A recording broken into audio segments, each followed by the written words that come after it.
कहानी की शुरुआत में हम ली और आची नाम की दो लड़कियों को भागते हुए देखते हैं। ली अपनी शादी से बचकर भाग रही थी तो दूसरी तरफ आची वो किसी से अपनी जान को बचाने के लिए भाग रही थी। तभी ही आची के सामने तीसरा राजकुमार आता है। वो उसे कहती है कि प्लीज मुझे बचा लो, पर तीसरा राजकुमार उसे चाकू से स्टेप करते हुए कहता है कि मुझे सिर्फ तुम्हारा दिल चाहिए। वो आची की बॉडी में से दिल निकालकर अपने गार्ड्स को ऑर्डर देता है कि इसकी लाश को तालाब में फेंक दो। वहीं पर ली जब अपनी शादी से बचकर भाग रही थी तो एक्सीडेंटली वो भी उसी तालाब में गिर जाती है जिस तालाब में आची की लाश को फेंका गया था। अब पानी के अंदर दोनों की ही बॉडीज आपस में टकराती है एंड आची की सोल ली के अंदर चली जाती है। अब ली के शरीर में आची की आत्मा होती है तो वो याद करती है कि वो तीसरे राजकुमार से बहुत ही ज्यादा प्यार करती थी, लेकिन उसने उसका फायदा उठाया एंड उसे मार डाला। ये सब कुछ याद करने के बाद आची की जाग होती है। वो देखती है कि अभी वो ली की बॉडी के अंदर है। गाइस, आगे से मैं आची को ली कह के ही बुलाऊंगी तो आप लोग ज्यादा कंफ्यूज मत होना। ली के पास एक सर्वेंट आकर कहती है कि तुम तो काफी वीक हो और सुसाइड करने चली थी, पर कितने दुख की बात है कि तुम जिंदा वापस लौट आई। अब जल्दी से इस टॉनिक को पी लो। तभी ही वहाँ पर उस सर्वेंट की मालकिन और ली की बड़ी बहन आती है। वो भी भौंकना शुरू कर देती है कि तुम्हें टॉनिक पीने की क्या जरूरत है, तुम तो जिंदा हो। पहले मैं ये सोचती रहती थी कि मैं तुमसे काफी टैलेंटेड एंड स्मार्ट हूँ, तो पांचवें राजकुमार की कॉन्सर्ट के लिए तुम्हें क्यों सिलेक्ट किया गया, पर अब मुझे पता चला कि पांचवा राजकुमार तो मंदबुद्धि है। तुम दोनों एक दूसरे के लिए परफेक्ट हो, तुम ऐसा ही लड़का डिजर्व करती हो। तो ली कहती है कि मेरी शादी के बारे में डिसाइड करने वाली तुम कौन होती हो। तभी ही वहाँ पर उसका भाई आकर कहता है कि तुम अपनी बड़ी बहन से इस तरह से कैसे बात कर सकती हो। तो वो कहती है कि कल रात में पानी में गिर गई और जब मुझे होश आया तो ये सीधा मेरी इंसल्ट करने लगी। एक बहन दूसरी बहन के साथ ऐसा कैसे कर सकती है, वो मुझे मिसट्रीट कर रही थी। तभी ही वहाँ पर ली के डैड जनरल लैंगशाओ आते हैं। वो कहते हैं कि तुम अपने भाई से जरा रिस्पेक्ट से बात करो, तुम्हारी शादी एक राजकुमार से होने जा रही है तो तुम थोड़ा तमीज से पेश आओ। आगे ली की शादी पांचवें राजकुमार से होने के लिए जा रही थी। बारात को देखकर लोग बातें करने लगते हैं कि ली की माँ एक वैश्या थी और बेचारी को आज मंदबुद्धि राजकुमार से शादी करनी पड़ रही है। उसकी जिंदगी तो सच में मिजरेबल है। आगे वो पांचवें राजकुमार के घर पर पहुंच जाती है। ये है पांचवा राजकुमार हेलियान और यही कहानी का मेल लीड है। वो आते ही सीधा मुंह के बल गिरता है, पर फिर खड़ा होकर ली के पास आता है। वो उसकी वेल को खोलना चाहता था, पर घबरा कर ऐसा नहीं करता तो ली खुद ये काम कर देती है। हेलियान उसे सीधा किस करने लगता है तो ली उसे अपने से दूर करती है। हेलियान बड़े क्यूट अंदाज में उसे माफी मांगते हुए कहता है कि मैंने नौकरों से सुना था कि शादी के दिन पर यही सब कुछ करते हैं। अगर तुम्हें पसंद नहीं है तो मैं ऐसा दोबारा नहीं करूँगा, प्लीज गुस्सा मत होना। ली उसे कहती है कि मैं बीमार हूँ तो मैं नहीं चाहती कि तुम भी मेरी वजह से इन्फेक्ट हो जाओ, इसीलिए मैंने ऐसा किया। हेलियान उसे कहता है कि तुमने मुझसे शादी क्यों की, मेरे डैड मुझे पसंद नहीं करते, मैं एक डरपोक इंसान हूँ। तो वो कहती है कि इस बात से मुझे कोई फर्क नहीं पड़ता, आज से मैं तुम्हारी कॉन्सर्ट हूँ। हेलियान ये सुनकर काफी खुश हो जाता है एंड वो उसे कहता है कि तुम्हें क्या भूख लगी है। वो उसे खाने के लिए कुछ केक्स देता है। उसे खाकर ली वहीं पर ही बेहोश हो जाती है। तभी ही कोई उसे मारने के लिए आ रहा था, लेकिन हेलियान काफी बोल्डली उस लड़की को रोकता है। वो लड़की कहती है कि मास्टर, इसके फादर जनरल लैंगशाओ है तो मुझे इसे अभी के अभी मारना होगा। तो वो काफी कोल्ड अंदाज से कहता है कि तुम यहाँ से निकलो और इसे टच भी मत करना, क्योंकि मेरे अपने कुछ प्लान है। यहाँ पर हमें पता लगता है कि हेलियान बेवकूफ और मंदबुद्धि होने का नाटक करता है, असल में वो बिल्कुल भी ऐसा नहीं है। अगले दिन ली जब उठती है तो हेलियान उसके पास आकर कहता है कि तुम उठ गई, जल्दी से तैयार हो जाओ, हमें पैलेस जाना है एम्प्रेस को ग्रीट करने के लिए। अगले सीन में वो दोनों एम्प्रेस के सामने खड़े थे।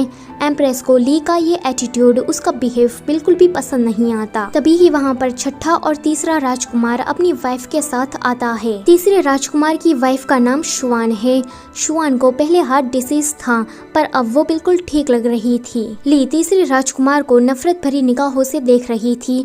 वो सोचती है कि अच्छा, तो इसने अपनी वाइफ के लिए मेरा हार्ट निकाला था। तीसरा राजकुमार कहता है कि जैसे ही शुआन की तबीयत थोड़ी ठीक हुई तो वो आपसे मिलने के लिए लिए आ गई।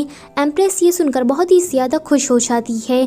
वो ली को सुनाने के लिए कहती है कि शुआन तो कितनी वेल एजुकेटेड है, वो दूसरों की तरह बिल्कुल भी नहीं है। एम्प्रेस तो तीसरे राजकुमार और शुआन की तारीफों में ऐसे लग जाती है कि वो देखती ही नहीं कि हेलियन और ली भी यहाँ पर है। थोड़ी देर के बाद वो तीसरे और छठे राजकुमार से कहती है कि तुम्हारे भाई ने शादी की है तो उसे कॉन्ग्रेचुलेशन कहने के लिए टोस्ट करो। तीसरा राजकुमार चाय पीकर उसे कॉन्ग्रेचुलेशन कहते हुए अपनी झूठी चाय हेलियन को पीने को देता है। हेलियन उसे पीने ही वाला था कि ली उसे रोकते हुए कहती है कि ये किसी की झूठी चाय कैसे पी सकता है।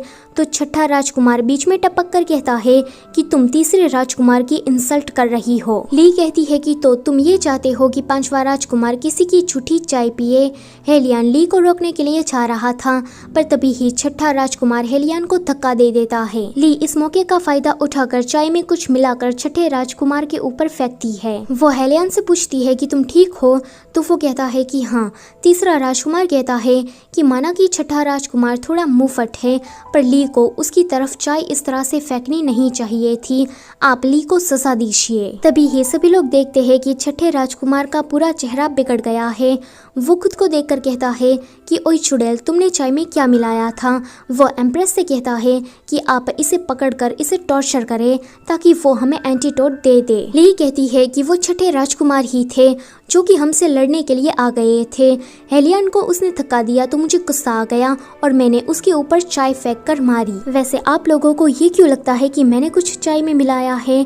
तीसरा राजकुमार चाय लेकर आया था तो जरूर उसी ने ही कुछ गड़बड़ करी होगी। अब तो यहाँ पर तीसरे राजकुमार का नाम बीच में आ रहा था तो एम्प्रेस कहती है कि इस बात को जाने दो। वो हेलियन से कहती है कि तुम्हारी वाइफ को बात करने की बिल्कुल भी तमीज नहीं है, तो जरा तुम उसे एजुकेट करो।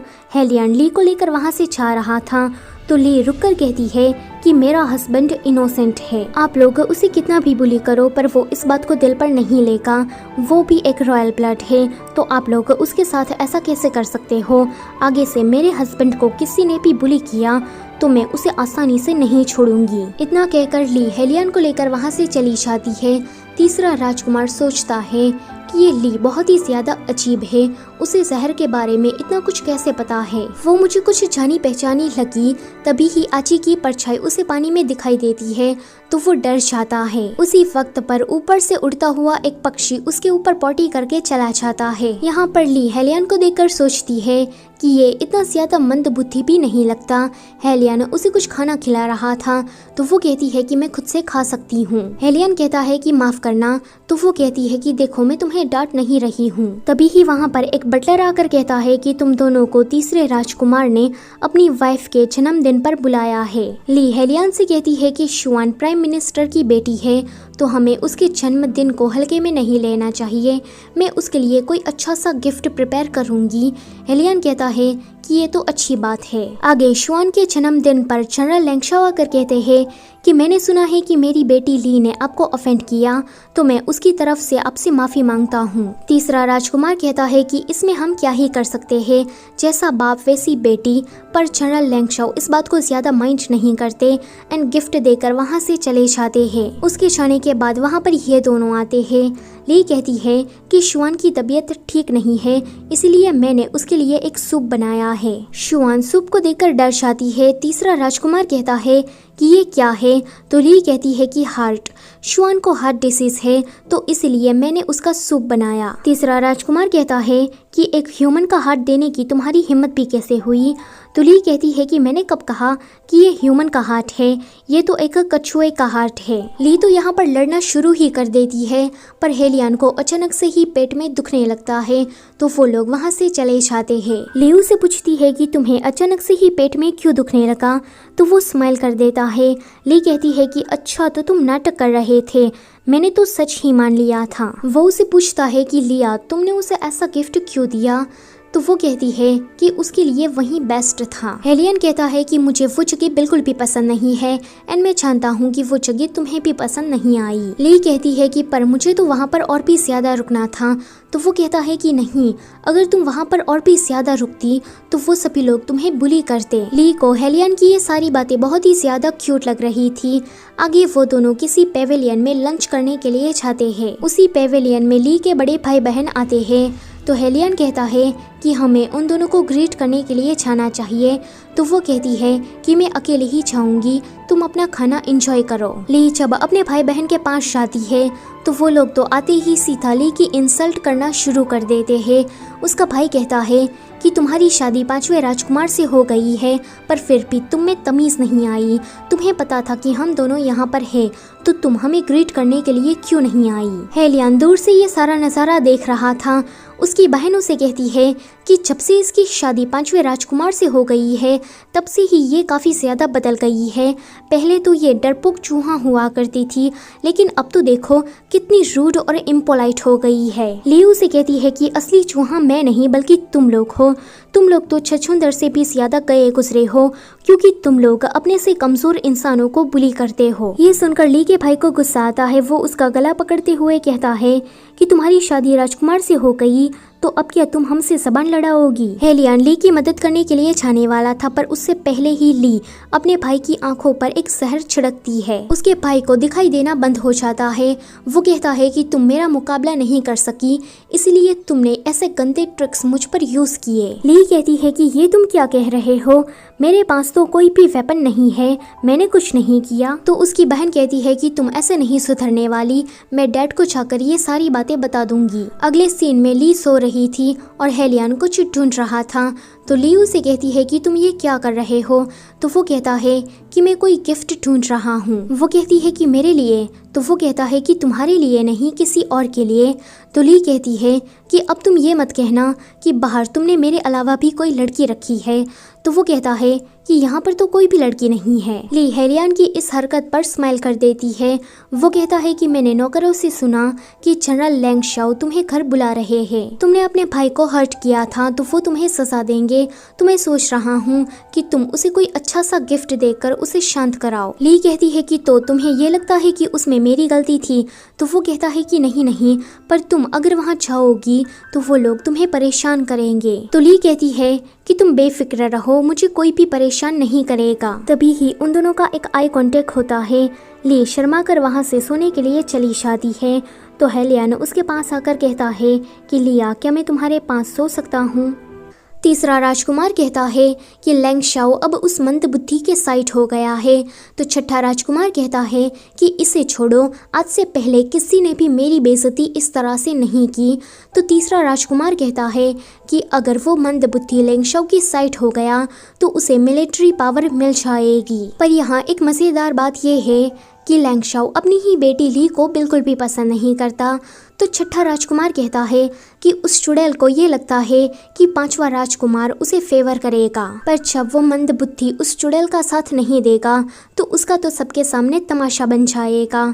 तीसरा राजकुमार कहता है कि तुमने बिल्कुल ठीक कहा, अब हमें उन दोनों के रिश्ते में दरार डालनी होगी। ये कहकर वो एक इविल स्माइल करता है। छठा राजकुमार उसे कहता है कि ब्रदर, आप क्या सोचकर इस तरह से हंस रहे हो।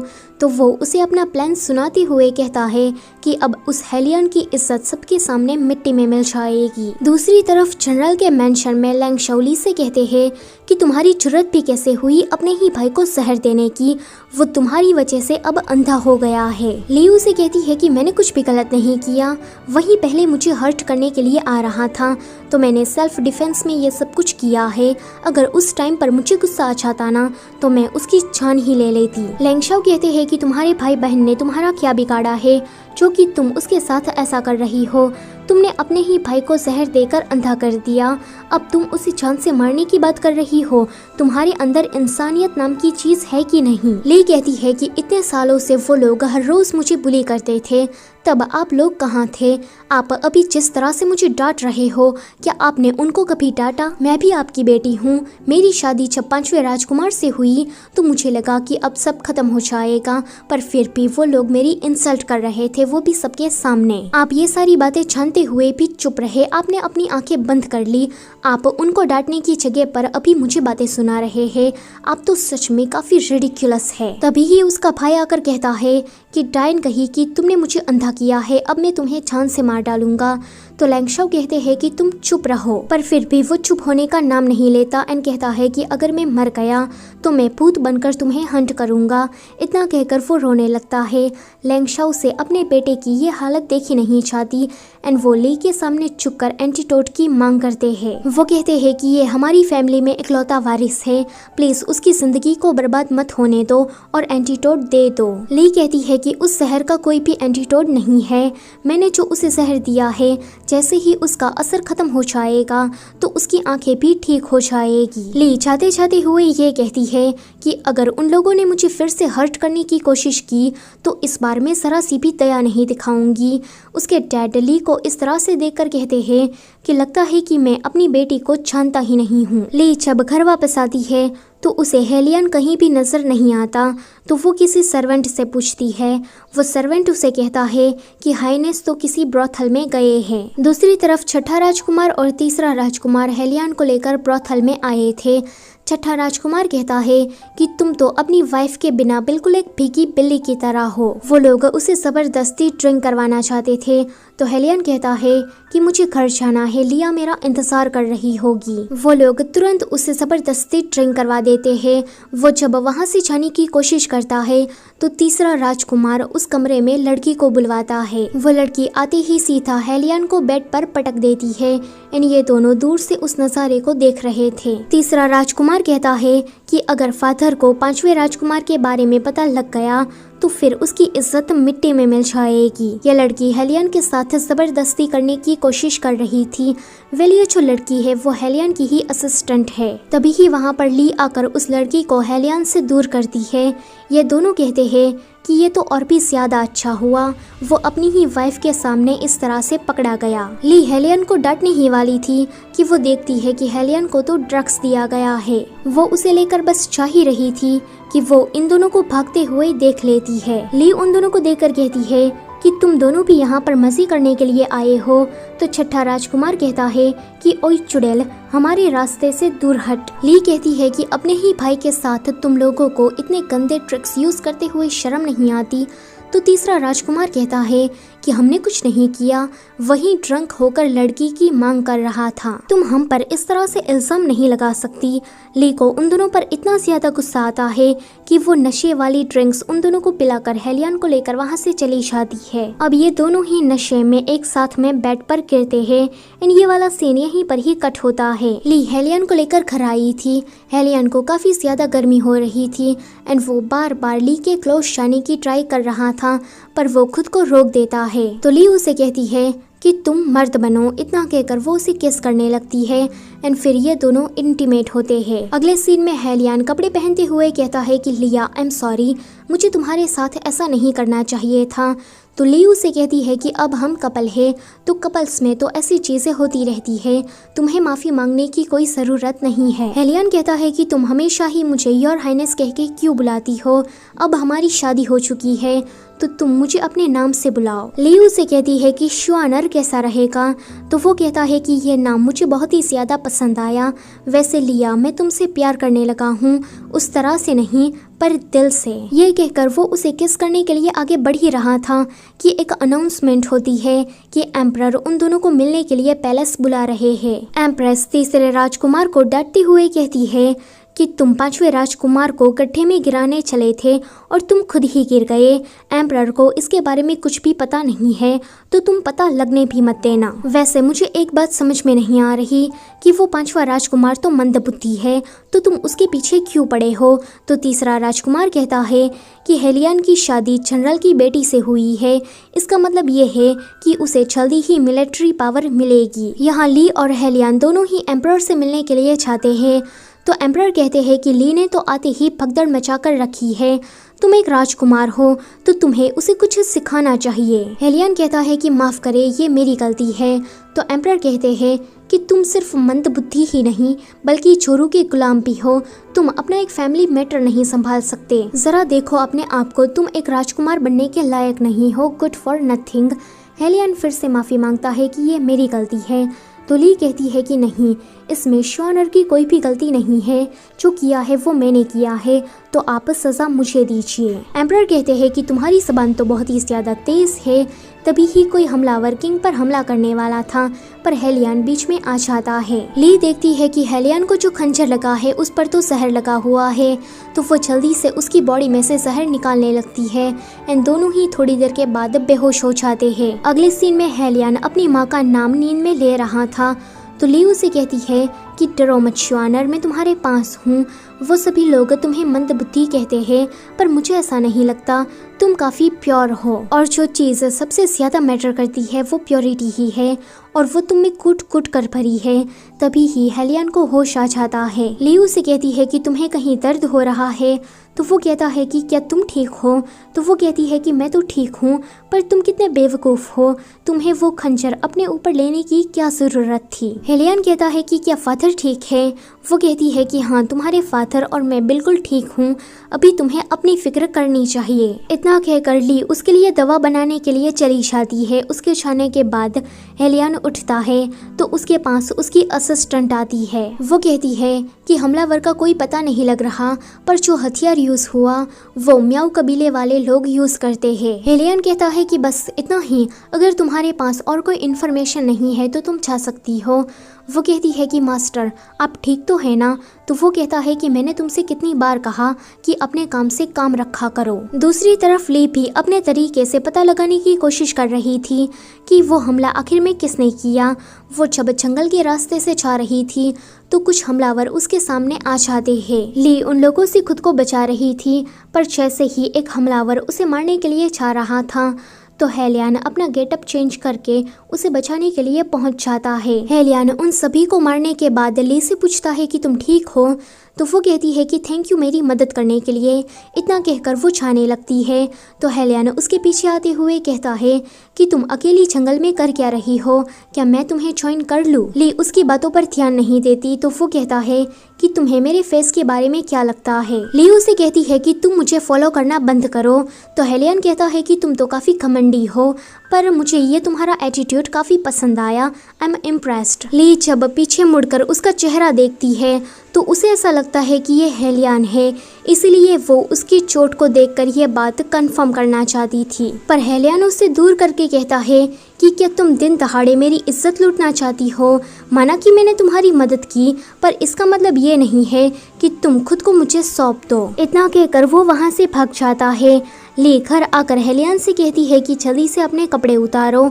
तो वो कहता है कि अभी रात नहीं हुई है, तुम इतनी जल्दबाजी क्यों कर रही हो? ली कहती है कि क्या बकवास कर रहे हो? वो उसके कपड़े उतार कर देखती है तो वहाँ पर चोट के निशान वैसे के वैसे ही थे। तो ली को लगता है कि वो लड़का हेलियन नहीं था। कुछ दिनों के बाद हेलियन की तबीयत ठीक हो जाती है तो वो दोनों किसी पेविलियन में जाते हैं। वहाँ पर एक लड़की हेलियन से फ्लर्ट कर रही थी तो ली उसे दूर करके कहती है कि ये तुम्हारा क्लाइंट नहीं है। वो लड़की कहती है कि 5वें राजकुमार तो पहले भी मेरे साथ ड्रिंक कर चुके हैं, तो इसमें इतना शर्माना क्या? ली उसे कहती है कि क्या तुम्हें पनिशमेंट से डर नहीं लगता? वो लड़की कहती है कि मैं तो बस मजाक कर रही थी, वैसे आप इतनी जेलस क्यों हो रही है? तो वो कहती है कि मैं कहाँ जेलस फील कर रही हूँ। इतना कहकर वो जाने लगती है। हेलियन उसके पीछे पीछे आ रहा था, पर जब वो नहीं रुकती तो वो दर्द में होने का नाटक करता है। तो ली उसके पास आकर उसकी फिक्र करने लगती है। हेलियन उसे कहता है कि लिया, अब तो तुम गुस्सा नहीं होना। तो वो कहती है कि मैं घर वापस जा रही हूँ, तुम जाओ अपनी उस पेविलियन वाली लड़की के पास। हेलियन काफी क्यूट अंदाज में कहता है कि वो लड़की मेरी नहीं है, बल्कि तुम मेरी हो। इतना कहकर वो उसके गले लग जाता है। ली बस खुश हो ही रही थी कि वो कहता है कि तुम उस लड़की से ज्यादा अच्छा स्मेल करती हो। ली उससे दूर होकर कहती है कि आगे से उसे टच किया तो मैं तुम्हें मार डालूंगी। हेलियन कहता है कि आगे से मैं उसके क्लोज नहीं जाऊंगा, पर अब तो तुम गुस्सा नहीं होना। तो वो उसे चिढ़ाते हुए चली जाती है। दूसरी तरफ जनरल लैंगशाओ एम्परर से कह रहे थे कि म्याऊ कबीले वालों ने हम पर हमला करने के लिए सरहद पर सैनिक भेजे हैं। एम्परर कहते हैं कि तुम एक्शन ले सकते हो, पर इसके लिए तुम्हें एक सुपरवाइजर की ज़रूरत होगी, क्योंकि ये म्याऊ कबीले वाले बहुत ही ज़्यादा चालाक हैं। वहाँ पर तीसरा राजकुमार भी खड़ा था। वो कहता है कि फादर, मेरे पास एक अच्छा कैंडिडेट है। इतना कहकर वो हेलियन का नाम लेता है। एम्परर कहते हैं कि मैं भी हेलियन का ही नाम लेने वाला था। उसने लास्ट बार मेरी जान बचाई थी, तो मुझे अब पता लग गया है कि वो उतना ज्यादा वीक भी नहीं है। अगर वो जनरल लेंगशाओ के साथ गया तो उसे आर्मी का थोड़ा एक्सपीरियंस हो जाएगा। लेंगशाओ हेलियन को अपने साथ लेकर नहीं जाना चाहते थे, पर एम्परर का ये ऑर्डर था, इसलिए उसे मानना ही पड़ता है। दूसरी ओर ली हेलियन से कहती है कि तुम्हें क्या जाना ही पड़ेगा, तो वो कहता है कि मेरा इंतजार करना। ली कहती है कि पहले तुम मुझसे वादा करो कि तुम बैटलफील्ड में खुद को सेफ रखोगे। वो ये वादा कर लेता है। अगले सीन में वो सभी लोग सरहद पर पहुंच गए थे। हेलियन उस जगह के मैप को देख रहा था तो जनरल लेंगशाओ किसी दूसरे जनरल के साथ मिलकर स्ट्रेटेजी बना रहे थे। पर यहाँ एक प्रॉब्लम थी कि उनकी आर्मी को एक दलदल से गुजरना था। अब वो दलदल कितना गहरा होगा ये किसी को भी पता नहीं था। वो दूसरा जनरल हेलियन से कहता है कि तुम सुपरवाइजर हो तो तुम हमें कोई आइडिया दो। तो वो कहता है कि अभी मैं कुछ भी फिगर आउट नहीं कर पाया हूँ। ये सुनकर वो दूसरा जनरल वाज लाइक, इसको किसने यहाँ पर भेज दिया। अगले सीन में हेलियन अपने टेंट में बैठा बैठा कुछ बना रहा था। तभी ही उसके पीछे कोई आता है तो वो बिना देखे ही उस इंसान को हवा में उछाल कर पटकता है। पर जब वो देखता है कि ये ली है तो वो फिर से क्यूट एक्ट करने लगता है। ली उसे कहती है कि मुझे तुम्हारी फिक्र हो रही थी, इसलिए मैं यहाँ पर आ गई। हेलियन पहले तो उसे देखकर काफी खुश होता है, पर फिर कहता है कि लिया वुमन का आर्मी में आना अलाउड नहीं है, यहाँ पर बहुत ही ज्यादा खतरा है। अगर हम लोग युद्ध हार गए तो लोग कहेंगे कि वुमन आई पनौती लाई। ये सुनकर ली उसे कहती है कि तुम चिंता मत करो, अभी मैं लड़कों के गेटअप में हूँ तो मुझे कोई भी पहचान नहीं पाएगा। मैं यहाँ पर तुम्हारी ढाल बनकर तुम्हें प्रोटेक्ट करूंगी। वो दोनों किस करने ही वाले थे कि वहाँ पर एक गार्ड आकर कहता है कि जनरल लेंगशाओ को किसी ने जहर दे दिया है। ये दोनों ही भागे हुए लेंगशाओ को देखने के लिए चाहते हैं तो डॉक्टर कहता है कि ये म्याओ कबीले वालों का जहर है, इसका तोड़े ढूंढना बहुत ही ज्यादा मुश्किल है। ये सुनकर वो दूसरा जनरल तो काफी ज्यादा डर जाता है कि पता नहीं अब हमारी आर्मी का क्या होगा। पर हेलियन ली की तरफ इशारा करते हुए कहता है कि ये मेरा सर्वेंट है और इसे जहर के बारे में काफी नॉलेज है, तो ये हमारी कुछ मदद कर सकता है। ली लेंगशाओ को चेक करती है एंड उसके बाद उसे पता लग जाता है कि लेंगशाओ को किस टाइप का एंटीडोट देना है। अगले दिन हेलियन उस कीचड़ वाले रास्ते पर से चलने का एक अच्छा सा जुगाड़ करता है। ये देखकर वो जो दूसरा जनरल था वो हेलियन से इम्प्रेस हो जाता है। यहाँ लेंगशाओ को भी होश आ गया था। वो ली को अपने सामने देखकर कहते हैं कि तुम आर्मी के रूल्स को तोड़ रही हो। तो ली उसे कहती है कि अब आप जल्दी से ठीक हो जाइए एंड आर्मी को लीड कीजिए।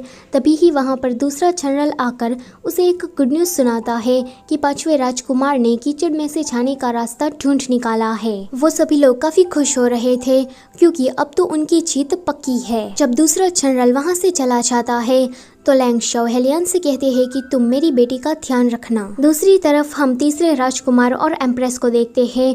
उन लोगों ने ही लेंगशाओ को जहर दिया था, पर जब उन्हें पता लगता है कि उनका ये प्लान तो फ्लॉप हो गया है, इसलिए वो थोड़े सदमे में आ जाते हैं। पर फिर खुश होकर कहते हैं कि वहाँ पर कोई है जो हमारा काम अपने आप ही कर देगा, हमें टेंशन लेने की कोई ज़रूरत नहीं है। यहाँ सरहद पर 5वां राजकुमार म्याओ की सेना को बुरी तरीके से हरा देता है।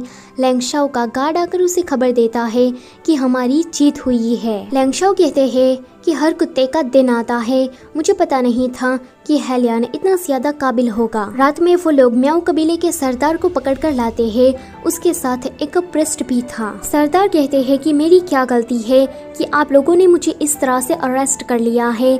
तो लेंगशाओ कहते हैं कि तुमने सरहद पर आर्मी भेजकर जंग का संकेत दिया, ऊपर से तुमने मुझे जहर देने की कोशिश की ताकि मैं मर जाऊं। सरदार कहता है कि ये सब कुछ मैंने नहीं किया है, मुझे पता है कि मेरा देश काफी छोटा है, अगर युद्ध हुआ तो पक्का मैं ही हार जाऊंगा, तो मैं भला आप पर हमला क्यों कराऊंगा। लगता है कि जरूर मुझे कोई फंसाना चाहता है। हेलियन कहता है कि फिर तुम ये बताओ कि तुमने जनरल लेंगशाओ को म्याओ का जहर क्यों दिया। सरदार कहता है कि फिर तो ये काम इस पृष्ठ का ही होगा क्योंकि इसको जहर के बारे में बहुत ही ज्यादा नॉलेज है। प्रिस्ट कहता है कि ये सरदार एक नंबर का झूठा है, इसे अपनी खुद की प्रजा की कोई नहीं पड़ी। फिर तो ये दोनों ही लैंगशाओ के सामने झगड़ा करने लगते हैं कि ये तुम्हारी गलती है, नहीं ये तुम्हारी गलती है। लैंगशाओ को उन दोनों को ही देखकर काफी गुस्सा आ जाता है एंड वो उसे पिंजरे में कैद कर देता है। पर फिर भी ये दोनों तो झगड़ा करना बंद नहीं करते। सरदार कहता है कि तुम्हारी इतनी हिम्मत कि तुमने लैंगशाओ को जहर देने की कोशिश की। तो वो पृष्ठ कहता है कि अगर तुम युद्ध जीत गए होते तो आज मैं सरदार बन चुका होता। तो सरदार कहता है कि अगर मैं मर भी गया होता ना, फिर भी तू अगला सरदार नहीं बन पाता। तो पृष्ठ कहता है कि रॉयल फैमिली के किसी मेंबर ने मुझे बताया कि अगर मैं लैंगशाओ और हेलियन को मार दूं तो वो लोग मुझे अगला सरदार बना देंगे। और रॉयल फैमिली का वो मेंबर और कोई नहीं लेकिन तीसरा राजकुमार है। सरदार चिल्लाने लगता है कि देखो इसने अपना गुनाह कबूल किया है। वहाँ पर ली और हेलियन भागे हुए आते हैं एंड जैसे ही वो पृष्ठ से कुछ पूछताछ करने के लिए जाते हैं तो वो देखते हैं कि इसने तो खुदकुशी कर ली है। अगले सीन में म्याऊ कबीले के सरदार को रिहा किया जाता है। तो वो लैंगशाओ से कहता है कि आप मेरे जीवन दाता है, हम लोग आपसे कभी भी युद्ध करने के लिए नहीं आएंगे। इतना कहकर वो चला जाता है।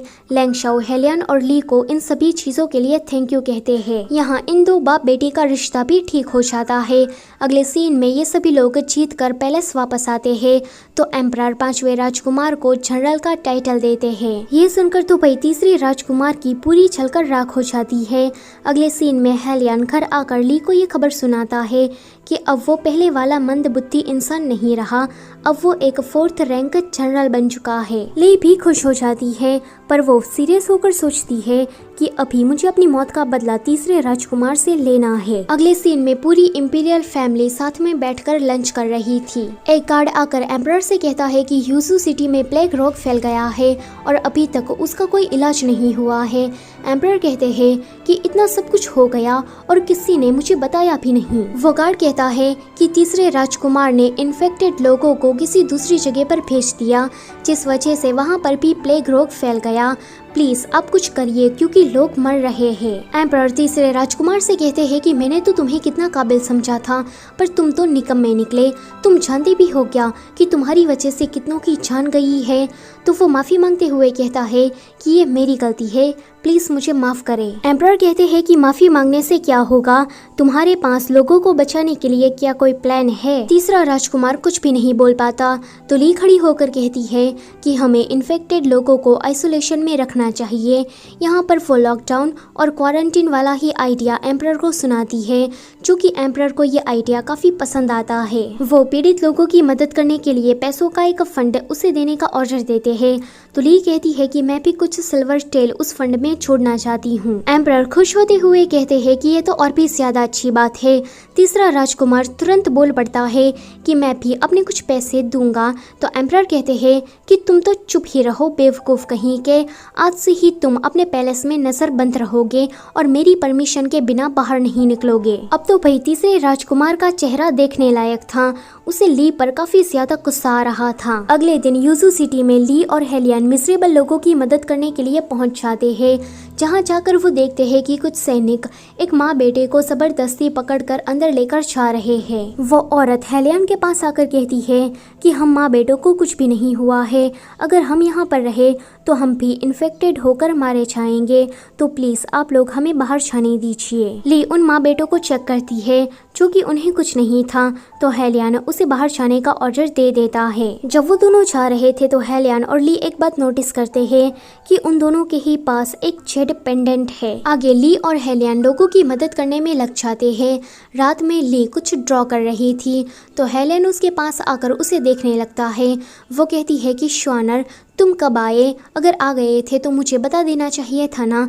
तो वो कहता है कि तुम काफी फोकस्ड थी तो मैं तुम्हें इंटरप्ट नहीं करना चाहता था। हेलियन उसके लिए कांची लेकर आया था तो ली उसे कहती है कि जब तक मैं प्लेग रोग का कोई प्रॉपर इलाज नहीं ढूंढ लेती तब तक मुझे चैन नहीं आएगा। हेलियन ली से कहता है कि इन्फेक्टेड लोगों को अगर आइसोलेशन में रखा तो वो लोग जरूर प्रोटेस्ट करेंगे।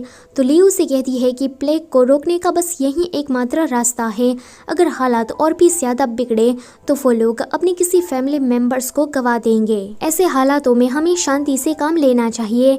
पर अगले ही दिन हेलियन ने जैसा अनुमान लगाया था वैसा ही होता है। लोग प्रोटेस्ट करने लगते हैं कि हमें अपने परिवार वालों से अलग रखा जा रहा है। ये सैनिक कुछ भी काम के नहीं है। वो सभी लोग आइसोलेशन एरिया में जितने भी लोग थे उन्हें बाहर निकालना चाहते थे, पर ली उन्हें समझाते हुए कहती है कि अगर वो लोग बाहर आ गए तो आपको भी प्लेग हो सकता है। ऐसे में सिचुएशन को कंट्रोल करना मुश्किल हो जाएगा। पर लोग तो किसी की भी बात को सुनने के लिए रेडी नहीं थे। तो हेलियन कहता है कि दरवाज़ा खोलो। वो दरवाजे के अंदर जाकर कहता है कि आज से ही मैं आइसोलेशन एरिया में रहकर लोगों की केयर करूंगा। ली ये देखकर काफ़ी शॉक्ड होती है। हेलियन कहता है कि मैं आपसे वादा करता हूँ कि प्लेग जब तक कंट्रोल में नहीं आ जाता तब तक मैं आइसोलेशन एरिया से अपना एक कदम भी बाहर नहीं रखूंगा। आगे हेलियन मिसरेबल लोगों की केयर करने में लग जाता है तो दूसरी तरफ बाहर ली दवाई और कांची बनाकर लोगों की मदद कर रही थी। कुछ दिन ऐसे ही बीत जाते हैं। वो लोग पूरा दिन लोगों की केयर करने में बिता देते हैं, पर जैसे ही रात होती है तो वो दोनों ही एक दूसरे को मिस करने लगते हैं। फिर कुछ दिन और बीत जाते हैं। ली के पास हेलियन का लेटर आता है। हेलियन ने उसमें लिखा था कि लिया आइसोलेशन एरिया में जितने भी लोग थे वो धीरे धीरे करके ठीक हो रहे हैं। मैंने इतने दिनों में तुम्हें काफ़ी ज़्यादा मिस किया है। मैं यहाँ पर ठीक हूँ तो तुम बाहर रहकर अपना ध्यान रखना। 3 महीने के बाद प्लेग पूरी तरीके से खत्म हो जाता है। लोग अपने परिवार वालों को इतना सही सलामत देखकर काफ़ी खुश हो रहे थे। तो यहाँ पर ये दोनों भी इतने महीनों के बाद मिलते हैं। अगले सीन में वो दोनों कैपिटल के लिए वापस निकल रहे थे तो रास्ते में हेलियन कहता है कि हमें यहाँ पर रुककर थोड़ा आराम कर लेना चाहिए क्योंकि घोड़े भी थक गए हैं। ली थोड़ी दूर जाकर उस लेटर को खोलकर देखने लगती है एंड हेलियन के नाम को बड़े प्यार से टच कर रही थी। तो हेलियन उसे ये करते हुए देख लेता है।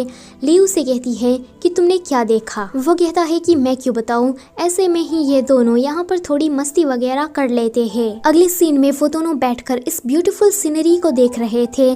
तो हेलियन कहता है कि जब मैं छोटा था तब मेरी माँ मुझे हमेशा ही रिवर के पास खेलने के लिए लाती थी। वैसे लिया तुम अपने बचपन में क्या करती थी? तो आची सोचती है कि लिया तुम अपने बचपन में क्या करती थी ये मुझे पता नहीं है, पर मैं तुम्हारा फ्यूचर जरूर ब्राइट करूंगी। हेलियन उसे आवाज देता है एंड कहता है कि लिया तुम क्या सोच रही थी? तो वो कहती है कि कुछ नहीं, लेट हो रहा है तो हमें भी अब निकलना चाहिए। आगे वो दोनों किसी इन में रुकने के लिए आए थे पर वहाँ पर तो ज़ॉम्बीज़ का अटैक हो गया था। वो दोनों तुरंत ही इस जगह की छानबीन करने लगते हैं। ली कहती है कि हमें बाहर जाकर भी देखना चाहिए। तो हेलियन कहता है कि पहले हमें कैपिटल में इसके बारे में रिपोर्ट करनी चाहिए। ली कहती है कि हमारे पास इतना ज़्यादा वक्त नहीं है। वो बाहर जाकर देखने लगती है पर तभी ही हेलियन पैर दुखने का नाटक करने लगता है। ली तुरंत उसकी फिक्र करते हुए उसके पास आती है। वो कहता है कि मुझे पैर में काफ़ी ज़्यादा दुख रहा है। तो वो कहती है कि मुझे पता है कि तुम सह सकते हो, तुम यहीं पर ही रहकर मेरा इंतज़ार करो, मैं थोड़ी ही देर में वापस आई। इतना कहकर ली बाहर इन्वेस्टिगेशन करने के लिए चली जाती है।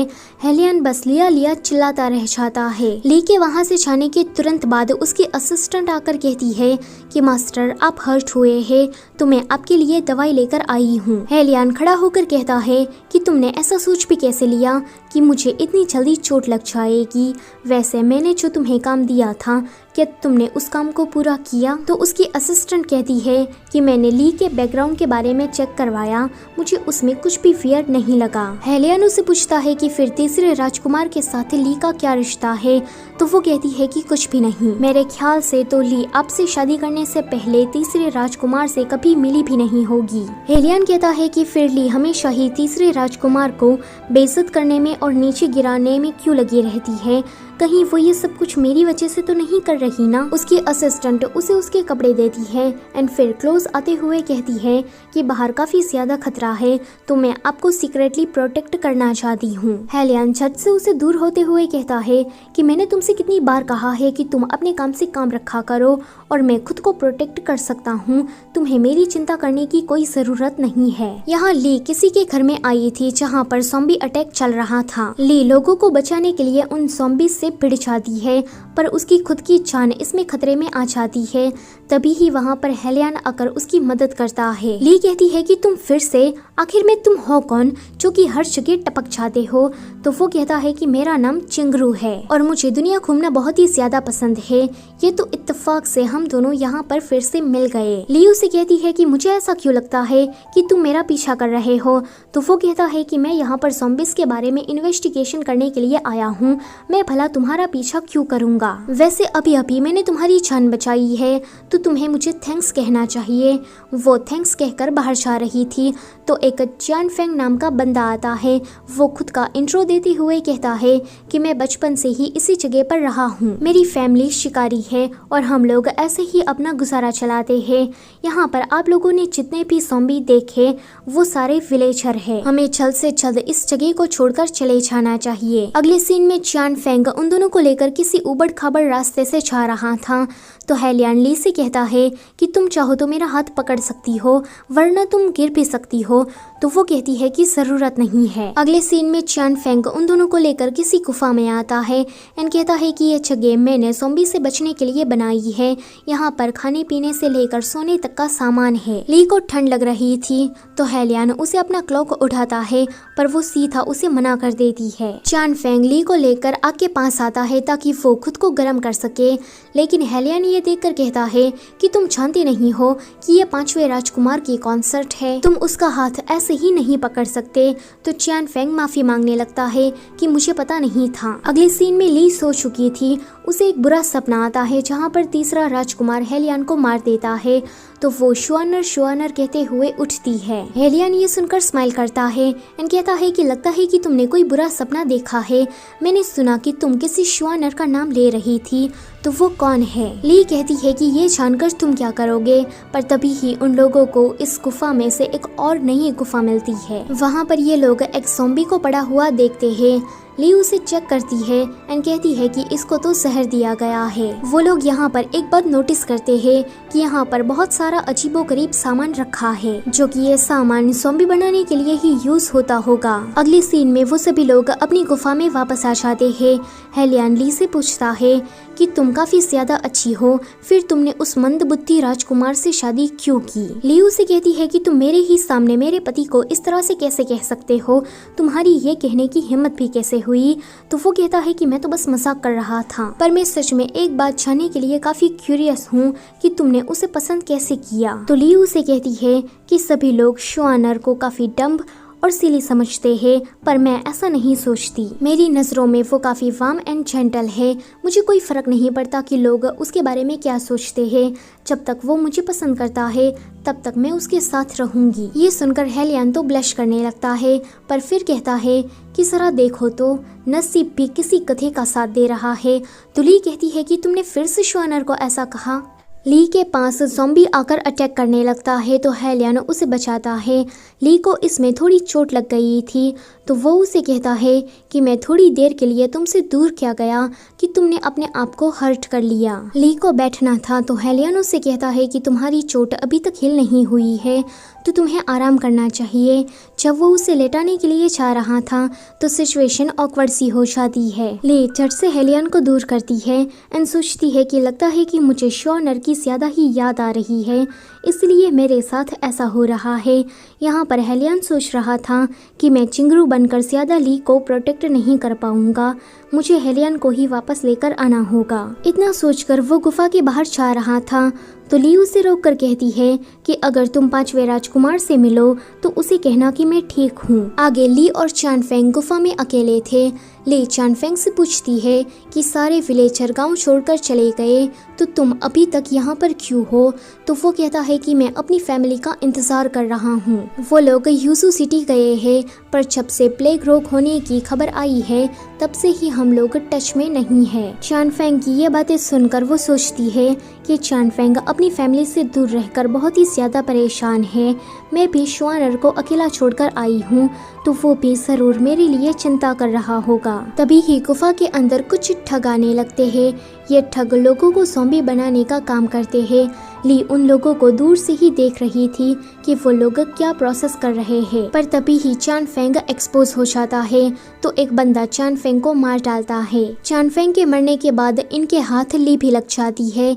यहाँ पर उनकी थोड़ी सी फाइट होती है। ली इस फाइट के दौरान काफी ज्यादा इंजर्ड हो जाती है। जब वो वहाँ से भाग रही थी तो वो बेहोश होने लगती है। वो सोचती है कि क्या मैं मरने वाली हूँ। उसे आची की डेथ याद आती है। साथ ही साथ में उसे याद आता है कि तीसरे राजकुमार से उसने मरने से पहले जिंदगी की भीख मांगी थी, पर तीसरे राजकुमार ने उसका दिल निकालकर उसे मार डाला। तभी ही उसके पास हेलियन आता है तो वो अपना हाथ आगे करती है। हेलियन उसका हाथ पकड़ लेता है। हेलियन ली को लेकर गुफा में आता है एंड पूछता है कि लिया तुम ठीक तो हो ना। तो वो कहती है कि हाँ मैं ठीक हूँ, पर वो विलेजर मारा गया है। हमने यूजू सिटी में उन माँ बेटों को देखा था जिसके पास पेंडेंट था। ये उन्हीं की ही फैमिली से है। ये अपनी फैमिली के लिए बहुत ही ज्यादा चिंता में नजर आ रहा था, पर मैंने उसे बताया ही नहीं कि उसकी फैमिली ठीक है। हेलियन उससे कहता है कि तुम रोना बंद करो और खुद को ब्लेम मत दो। उसे अब पता लग ही गया होगा कि उसकी फैमिली वाले ठीक है। हेलियन ली की ऐसी हालत को देखकर कहता है कि आज के बाद मैं तुम्हें कभी भी अकेला छोड़कर नहीं जाऊंगा। अगले सीन में वो लोग कैपिटल वापस आ गए थे। एम्परर हेलियन से कहते हैं कि तुमने म्याऊ से युद्ध जीता, प्लेग को हटाने में मदद की और ये ज़ॉम्बी वाला मामला भी सॉल्व किया। अब तुम कैपेबल हो गए हो। जब से तुम्हारी शादी हुई है तब से ही तुम अच्छा करने लगे हो। एम्परर रिवॉर्ड के तौर पर हेलियन को प्रिंस ऑफ यान का टाइटल देते हैं, बहुत सारे पैसे सवेरात देते हैं एंड 10 नौकरानियां देते हैं। अगले सीन में ये दोनों ही पैसों को लेकर काफी ज्यादा खुश हो रहे थे। ली उन पैसों से अपने लिए बहुत सारी शॉपिंग करती है। वो अपना ये सारा सामान देख ही रही थी कि एक मेड आकर कहती है कि हेलियन अभी नहाने के लिए गया है, उसको अनड्रेस करने में हमें काफी प्रॉब्लम हुई। ली को जब पता लगता है कि हेलियन बाथ लेने के लिए मेड के साथ गया है तो वो अपने मन में कुछ ऐसे ख्याल सोचने लगती है। वो ये सब कुछ सोचकर काफी जेलस फील करती है एंड अपने कमरे का सारा सामान बिखेर देती है। जब हेलियन वहाँ पर आता है तो अपने कमरे का ये हाल देखकर कहता है कि क्या यहाँ पर कोई चोर घुस आया था। वो उसके क्लोज जाने की ट्राई करता है, पर ली उसे खुद से दूर करके कहती है कि अगर तुम मेरे करीब आए तो मैं तुम्हें जिंदा मार दूंगी। तो वो कहता है कि क्या तुम यहाँ पर कोई भूत भगा रही हो। वो कहती है कि हाँ, तुम ही वो भूत हो जिसे मैं भगाना चाहती हूँ। वो उसे मारते हुए कहती है कि उन नौकरानियों के साथ नहाने में तुम्हें तो बड़ा मजा आया होगा। तो वो कहता है कि लिया तुम मेरी कॉन्सर्ट हो तो तुम्हें इतना ज्यादा जेलस फील करने की जरूरत नहीं है। मेरे नहाने के टाइम पर वो सारी नौकरानियां बाहर खड़ी थी। ली उससे पूछती है कि क्या वो नौकरानियां सुंदर थी, क्या उसके टच करने पर तुम्हें कुछ फील हो रहा था। हेलियन खड़ा होकर कहता है कि आज मैं स्वर्ग की कसम खाकर कहता हूँ कि मैं अपनी पूरी जिंदगी में सिर्फ और सिर्फ ली से ही प्यार करूंगा। चाहे जितनी भी सुंदर लड़कियां मुझे सिड्यूस करने के लिए आए, पर मैं उसके झांसे में नहीं आऊंगा।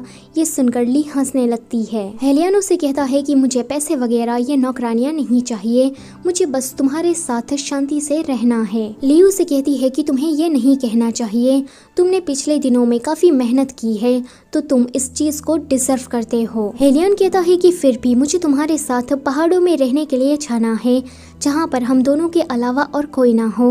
वो कहती है कि ये भी होगा, पर अभी तुम्हें काम करने के बारे में सोचना चाहिए। हेलियन इतना कहकर उसे गिफ्ट देता है तो वो उसे कहती है कि तुम्हें तो ठीक से गिफ्ट देना भी नहीं आता। जरा देखो मुझे लिया, हम दोनों परफेक्ट मैच हैं, बिल्कुल इस जेड की तरह। ये एक जोड़ी है जो कि हमारे प्यार की निशानी है, इसीलिए एक मेरा और एक तुम्हारा। वो कहता है कि तुमने तो काफी अच्छी स्पीच दी है।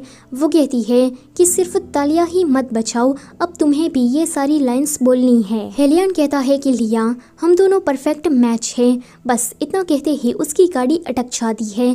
फिर वो कहता है कि ये जेड मुझे अच्छा लगा, तो एक मेरा और एक तुम्हारा। ली फिर से हेलियन की इस मासूमियत पर पिघल जाती है एंड सीधा उसे किस करती है। तीसरे राजकुमार को जब पता लगता है कि एम्परर ने हेलियन को बहुत कुछ रिवॉर्ड में दिया है, तो वो फिर से जेलस फील करने लगता है।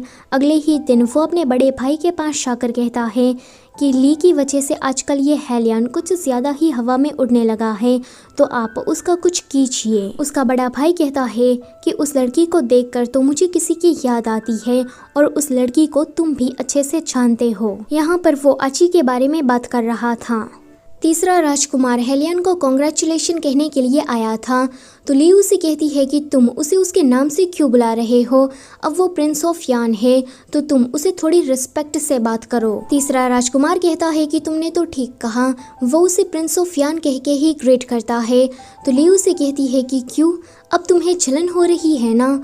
तो वो कहता है कि मुझे भला जलन क्यों होगी, ये तुम दोनों की मेहनत का फल है। वैसे तुम बिना किसी की नज़रों में आए हुए जहर का इस्तेमाल करती हो, तो क्या तुम्हारी इस स्किल को मैं देख सकता हूँ? हेलियन कहता है कि लिया ने किसी को हर्ट करने के लिए जहर का इस्तेमाल नहीं किया है, वो लोगों की मदद करने के लिए जहर का इस्तेमाल करती है। एक फ्लैशबैक में हमें दिखाया जाता है कि आची ने तीसरे राजकुमार की जान बचाने के लिए इसी तरह से जहर का इस्तेमाल किया था एंड किसी को मार डाला था। ये सारी बातें तीसरा राजकुमार सोच रहा था।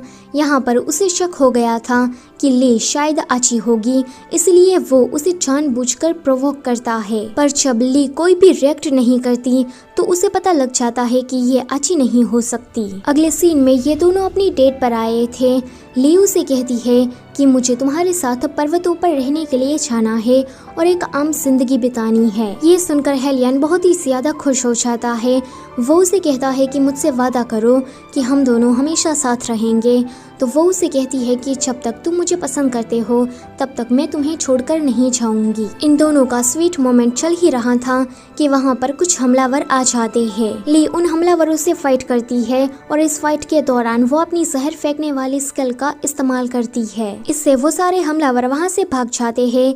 हेलियन घायल हो गया था, तो ली उसे जल्दी से घर लेकर आती है। ली के वहाँ से तुरंत जाने के बाद हेलियन की असिस्टेंट आकर उसे पूछती है कि आपके जख्म कैसे है, तो वो कुछ नहीं बोलता। तो वो कहती है कि मैंने सुना है कि कुछ लोग मैजेस्टी को मारने की प्लानिंग कर रहे हैं। उन लोगों को ऑर्डर किसी रॉयल फैमिली के मेंबर से ही मिला है। ये सुनकर हेलियन सोच में पड़ जाता है कि राजा को मारने की जुर्रत आखिर में कौन कर सकता है। असिस्टेंट उसे ली के बारे में कुछ बताना चाहती थी, पर हेलियन उसे कहता है कि आज से तुम ली के मैटर से दूर रहोगी और आज के बाद से मुझे ली के खिलाफ एक भी शब्द नहीं सुनना है। तो दूसरी तरफ ली लैंगशाओ के पास उन हमलावरों के बारे में पता लगवाने के लिए आई थी, पर उसे कुछ भी नहीं मिलता। तभी ही सामने उसके बड़े भाई बहन आते हैं, तो ली उन्हें अच्छे से ग्रीट करती है एंड पुरानी बातों के लिए उनसे माफी मांगती है। ली को इतना ज्यादा हम्बल देखकर उसके भाई बहन भी उससे अच्छे से ही बिहेव करते हैं। लैंगशाओ ली से कहते हैं कि तुम्हारी बहन चीन कंपटीशन में जाने वाली है, तो तुम भी उसके साथ जाओ, तुम्हें भी मजा आएगा। ली तुरंत मना कर देती है कि उसे म्यूजिक में कोई इंटरेस्ट नहीं है, तो वो वहाँ जाकर बोर हो जाएगी। पर जब उसकी बहन कहती है कि ये कंपटीशन तीसरे राजकुमार के घर पर होने वाला है और तीसरे राजकुमार की वाइफ ने भी इस कंपटीशन में पार्टिसिपेट किया है, तो वो तुरंत उसके साथ जाने के लिए मान जाती है। अगले सीन में वो सभी लोग तीसरे राजकुमार के घर पर होते हैं। हेलियन चिंगरू बनकर वहाँ पर चीन बजाने के लिए आया था। चीन एक म्यूजिक इंस्ट्रूमेंट का नाम है। ली की बहन उससे कहती है कि तुम शायद चिंगरू को जानती नहीं होगी, पर उसका नाम चीन बजाने में काफ़ी मशहूर है। वो काफ़ी हैंडसम एंड रोमांटिक है। वो चीन का मास्टर है। आज के इस कंपटीशन में वही जज बना हुआ है। ली चिंगरू के बारे में ये सब कुछ जानकर काफ़ी हैरान होती है।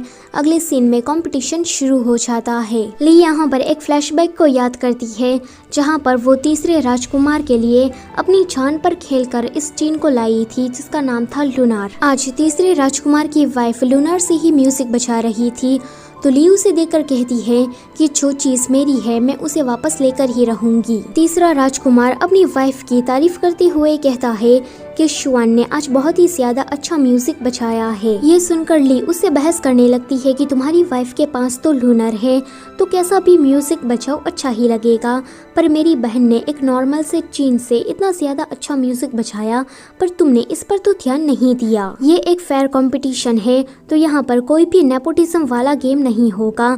वो दोनों ही एक दूसरे के साथ लड़ने लगते हैं।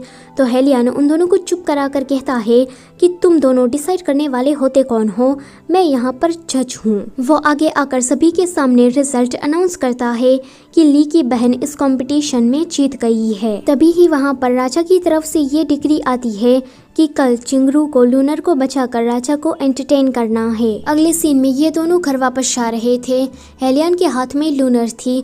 वो ली से कहता है कि अगर ये तुम्हें चाहिए तो तुम ले सकती हो, पर ली मना कर देती है। आगे जब वो घर आती है तो हेलियन को इतना ज्यादा चिंता में देखकर कहती है कि श्वानर तुम क्या सोच रहे हो। तो वो कहता है कि मैं उन हमलावरों के बारे में सोच रहा हूँ। तो ली उसे कहती है कि टेंशन लेने की कोई जरूरत नहीं है, मेरा भाई इस बात की इन्वेस्टिगेशन कर रहा है। तभी ही वहाँ पर ली का भाई आता है एंड कहता है कि कुछ लोगों को मिशन मिला है कि वो राजा को हंट करे। इसमें किसी रॉयल फैमिली मेंबर का हाथ है, पर वो कौन है ये अभी तक पता नहीं चला है। ये सुनने के बाद ली और हेलियन इस बात का सबूत ढूंढने लगते हैं, पर उन दोनों को कुछ भी नहीं मिलता। पूरा दिन ऐसे ही बीत जाता है। हेलियन काफी परेशान लग रहा था, तो ली उसे देखकर सोचती है कि श्वानर का बिहेव आज पूरे दिन काफी अजीब था। हेलियन उसे कहता है कि लिया तुम थक गई हो तो तुम्हें आराम करना चाहिए। इतना कहकर वो बाहर चला जाता है। ली को कुछ गड़बड़ लगती है तो वो उसका पीछा करने लगती है। हेलियन किसी ब्रोथल में घुस जाता है। वो किसी से कह रहा था कि सही टाइम आने पर मैं ली को सब कुछ सच बता दूंगा, तब तक हमें एक्सपोज नहीं होना है। दरवाजे के बाहर से ली ने भी ये सारी बातें सुन ली थी। वो दरवाजा तोड़कर अंदर आती है, पर तब तक तो हेलियन वहाँ से जा चुका था। वो फिर से हेलियन का पीछा करने लगती है, पर वो देखती है कि अभी हेलियन चिंगरू के गेटअप में है, तो उसे अपनी सारी पुरानी बातें याद आने लगती है एंड उसे पता लग जाता है कि हेलियन ही चिंगरू है। फिर हम राजा के जश्न का सीन देखते हैं। यहाँ पर छठे राजकुमार ने काफी सारी डांसर्स को एंटरटेन करने के लिए बुलाया था। वहाँ पर हेलियन चिंगरू बनकर आ गया था।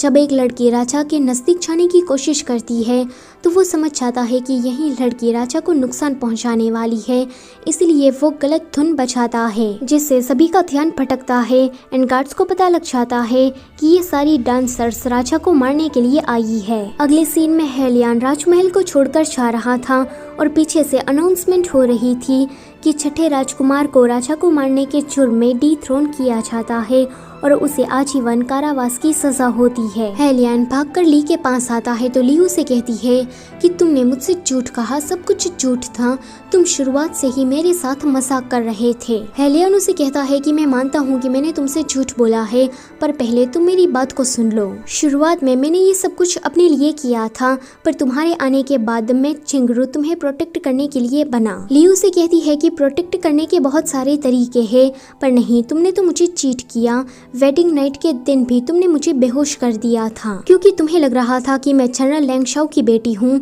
तो मैं जरूर तुम्हारे लिए मुसीबत खड़ी करूंगी। और तुमने अपनी असिस्टेंट से कहलवा कर मेरा बैकग्राउंड चेक करवाया, क्योंकि तुम्हें मुझ पर शक था। तुमने शुरुआत से लेकर आज तक कभी भी मुझ पर भरोसा नहीं किया।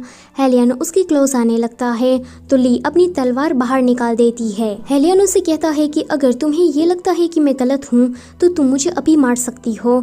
तो ली उसे कहती है कि मैं तुम्हें इतनी जल्दी नहीं मारूंगी, मैं चाहती हूँ कि तुम इस बात के लिए जिंदगी भर पछतावे में रहो। मैंने तुमसे पहले ही ये कह दिया था कि जब तक तुम मुझे पसंद करोगे तब तक ही मैं तुम्हारे साथ रहूंगी। तुमने उस वादे को तोड़ दिया है, क्योंकि तुमने शुरुआत से कभी भी मुझे पसंद किया ही नहीं। तुमने बस अच्छे होने का मेरे साथ नाटक किया ताकि तुम्हें पावर मिल सके। तुमने मेरा इस्तेमाल किया है। इतना कहकर ली पानी में कूदकर सुसाइड कर लेती है। हेलियन उसके पीछे पानी में छलांग लगा देता है, पर ली उसे कहीं भी नहीं मिलती, तो वो बाहर उसे ढूंढने के लिए जाता है, पर ली तो यहाँ पर भी नहीं थी। हेलियन को ली से जुड़ी हुई सारी मेमोरीज याद आने लगती है। वो चिल्लाकर कहता है कि ली प्लीज वापस आ जाओ, मैं मानता हूँ कि मैंने तुम्हारे साथ गलत किया है। ली को गायब हुए पूरे 2 साल हो गए थे, फिर भी हेलियन ने उसे ढूंढना बंद नहीं किया था। एक दिन राजा उसे मिलने के लिए बुलाते हैं। जब हेलियन उसके पास जाता है तो रानी कहती है कि 2 सालों से ली का कोई अता पता नहीं है, तो मैं चाहती हूँ कि हेलियन तुम फिर से शादी कर लो। वो शुआन की छुड़वा बहन यूनसी को बुलाती है एंड कहती है कि ये तुम्हारी कॉन्क्यूबाइन बनने के लिए परफेक्ट है। ये है यूनसी, शुआन की छुड़वा बहन। दोनों ही बहन एक जैसी दिखती है, पर शुआन से यूनसी काफी अपोजिट है। शुआन काफी शांत और संस्कारी टाइप की लड़की है, जबकि ये यूनसी शरारती और बड़बोली है, एक नंबर की खनचक्कर। हेलियन कहता है कि ली ही मेरे लिए काफी है, मुझे किसी कॉन्क्यूबाइन की जरूरत नहीं है, तो आप मेरी दूसरी शादी के बारे में भूल जाए। राजा लैंगशाओ से कहते हैं कि आपकी बेटी पिछले 2 सालों से मिसिंग है, अगर ऐसे में मैं अपने बेटी की दूसरी शादी कराऊं तो आपको क्या कोई एतराज है। लैंगशाओ को अच्छा तो नहीं लगता, पर फिर भी वो अपने दिल पर पत्थर रख के ये कह देते हैं कि मुझे इससे कोई भी एतराज नहीं है। राजा कहते हैं कि फिर तय हो गया, यूनसी की शादी हेलियन से होकर ही रहेगी। हेलियन तो ऐसा बिल्कुल भी नहीं चाहता था, इसलिए वो ली की याद में काफी ड्रिंक करता है। अगले दिन वो किसी के घर के सामने सो रहा था, तो ली उसे देखने के लिए आती है।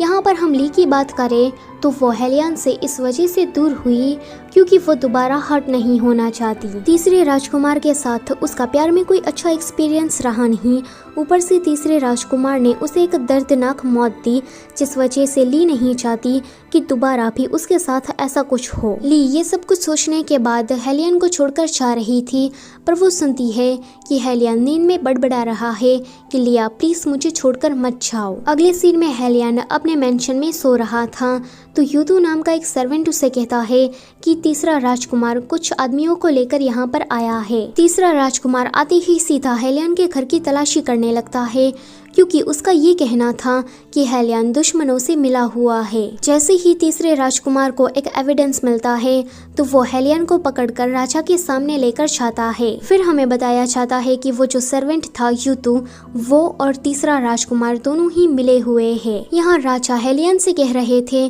कि मैंने पहले ही ये ऑर्डर दे दिया था कि दुश्मन राज्य से कोई भी कांटेक्ट नहीं रखेगा, तो फिर तुमने ऐसा क्यों किया। हेलियन कोई भी जवाब नहीं देता, क्योंकि अभी भी वो ली के सदमे में ही था।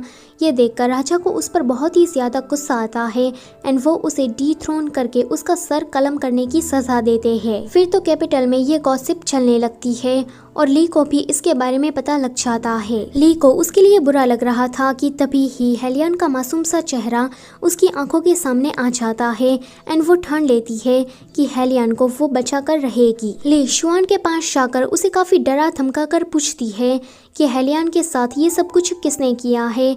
तो शुआन उसे कहती है कि मैं तुम्हें सच बताऊंगी, पर इसमें तीसरे राजकुमार का नाम कहीं भी सामने नहीं आना चाहिए। ली कहती है कि ठीक है, नहीं आएगा।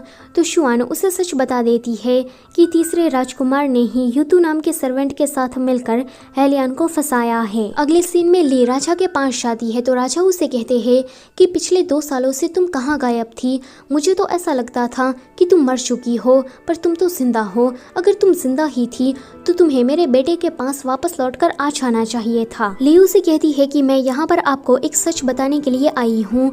यूतू की गलती करने पर शुआनर ने उसे सबके सामने डांटा था और उसकी काफी बेइज्जती भी की थी, तो यूतू ने इस बात का बदला लेने के लिए शुआनर को फंसाया है। शुआन भी अपने पति तीसरे राजकुमार का नाम कहीं भी बीच में नहीं लाती एंड सारी गलती यूतू की ही बताती है, जिससे राजा कंफर्म हो जाते हैं कि ये सारी गलती उस सर्वेंट की ही होगी। अगले सीन में ली जा रही थी एंड हेलियन उसके पीछे पीछे आ रहा था, तो वो उसे कहती है कि मुझे फॉलो करना बंद करो, पर हेलियन उसके गले ही लग जाता है। ली उसे खुद से दूर करती है, तो हेलियन उसे कहता है कि मैंने तुमसे झूठ बोला है, मैं ये सारी बातें तुम्हें बताने ही वाला था, पर एक के बाद एक प्रॉब्लम आती ही गई और मुझे टाइम ही नहीं मिला। ली उसे कहती है कि बस तुम बहाने बना रहे हो, दरअसल में सच तो ये है कि तुमने मुझे चीट किया है, मेरा यूज किया है। हेलियन कहता है कि ये सच नहीं है। जब मैं छोटा था तो माँ के गुजर जाने के बाद राजमहल में सभी लोग मुझे बुली किया करते थे, तो मैंने मंदबुद्धि होने का नाटक किया ताकि मैं सेफ रह सकूं। अगर तुम मेरे पास फिर से आ जाती हो तो मुझे कुछ भी नहीं चाहिए, मैं तुम्हारे लिए शान और शौकत छोड़ने के लिए तैयार हूँ। तो ली उसे कहती है कि मुझे तुम नहीं चाहिए, मुझे मेरा वापस से बेवकूफ वाला शुआनर चाहिए। सडनली हेलियन उसे किस करता है और इस किस के बाद सब कुछ ठीक हो जाता है। हेलियन उसे कहता है कि मुझे अभी भी यकीन नहीं हो रहा कि तुम मेरे पास वापस आ गई हो। तो ली उसे कहती है कि मैं तो हमेशा से ही तुम्हारे पास ही थी, बस तुम्हें पता नहीं था। तो दूसरी तरफ तीसरा राजकुमार शुआन से नाराज था।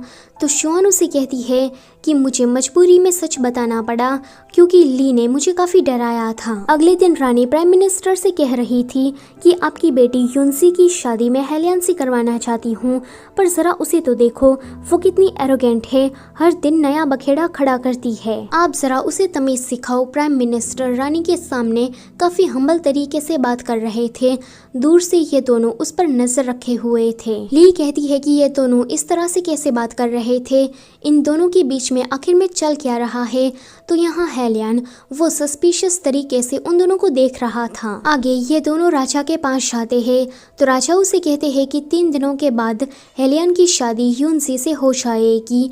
ये सुनकर युनसी तो हेलियन से चिपकने ही लगती है। ली को युनसी पर गुस्सा तो बहुत ही आ रहा था, पर वो राजा के सामने कुछ भी नहीं कहती। पर जब हम हेलियन को देखते हैं तो हम ये कह सकते हैं कि ली से ज्यादा तो हेलियन को युनसी पर गुस्सा आ रहा है, क्योंकि अभी तो उनकी शादी हुई भी नहीं और ये युनसी बच्चों तक की बात करने लगी। सभी के वहाँ से जाने के बाद रानी युनसी से कहती है कि शादी के बाद तुम्हें हेलियन और ली पर नजर रखनी है और उनकी सारी हरकतों के बारे में मुझे रिपोर्ट करनी है। ये दोनों घर वापस जा रहे थे, कोई भी एक दूसरे से बात नहीं कर रहा था और हेलियन भी पहले की ही तरह क्यूट हरकतें भी नहीं कर रहा था। तो ली कहती है कि क्यों ना हम पेविलियन में लंच करने के लिए जाए। हेलियन को ये आइडिया अच्छा लगता है।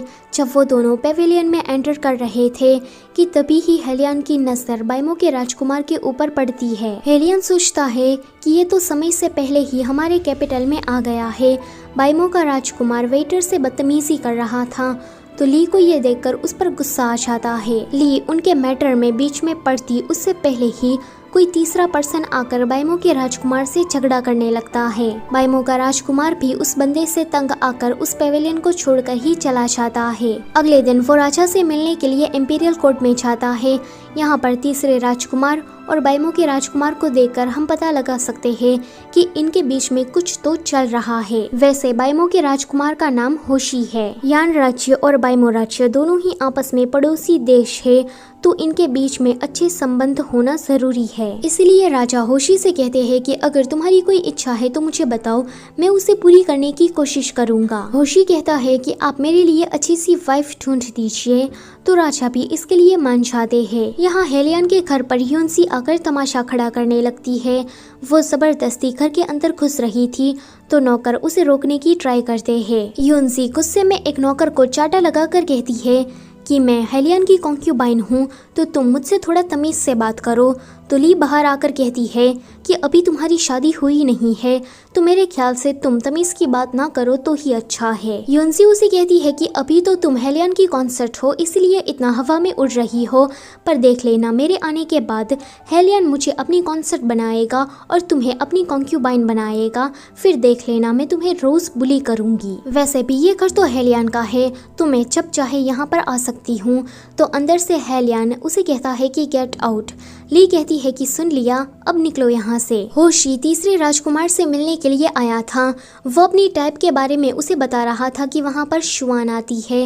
होशी की बुरी नज़र शुआन पर पड़ती है। ये बात तीसरा राजकुमार भी नोटिस कर लेता है, पर वो अभी होशी को कुछ भी नहीं कहता। वो उसे अच्छे से ही बात करता है, क्योंकि तीसरे राजकुमार का यह मानना था कि आगे चलकर होशी उसे राजगद्दी दिलाने में मदद कर सकता है।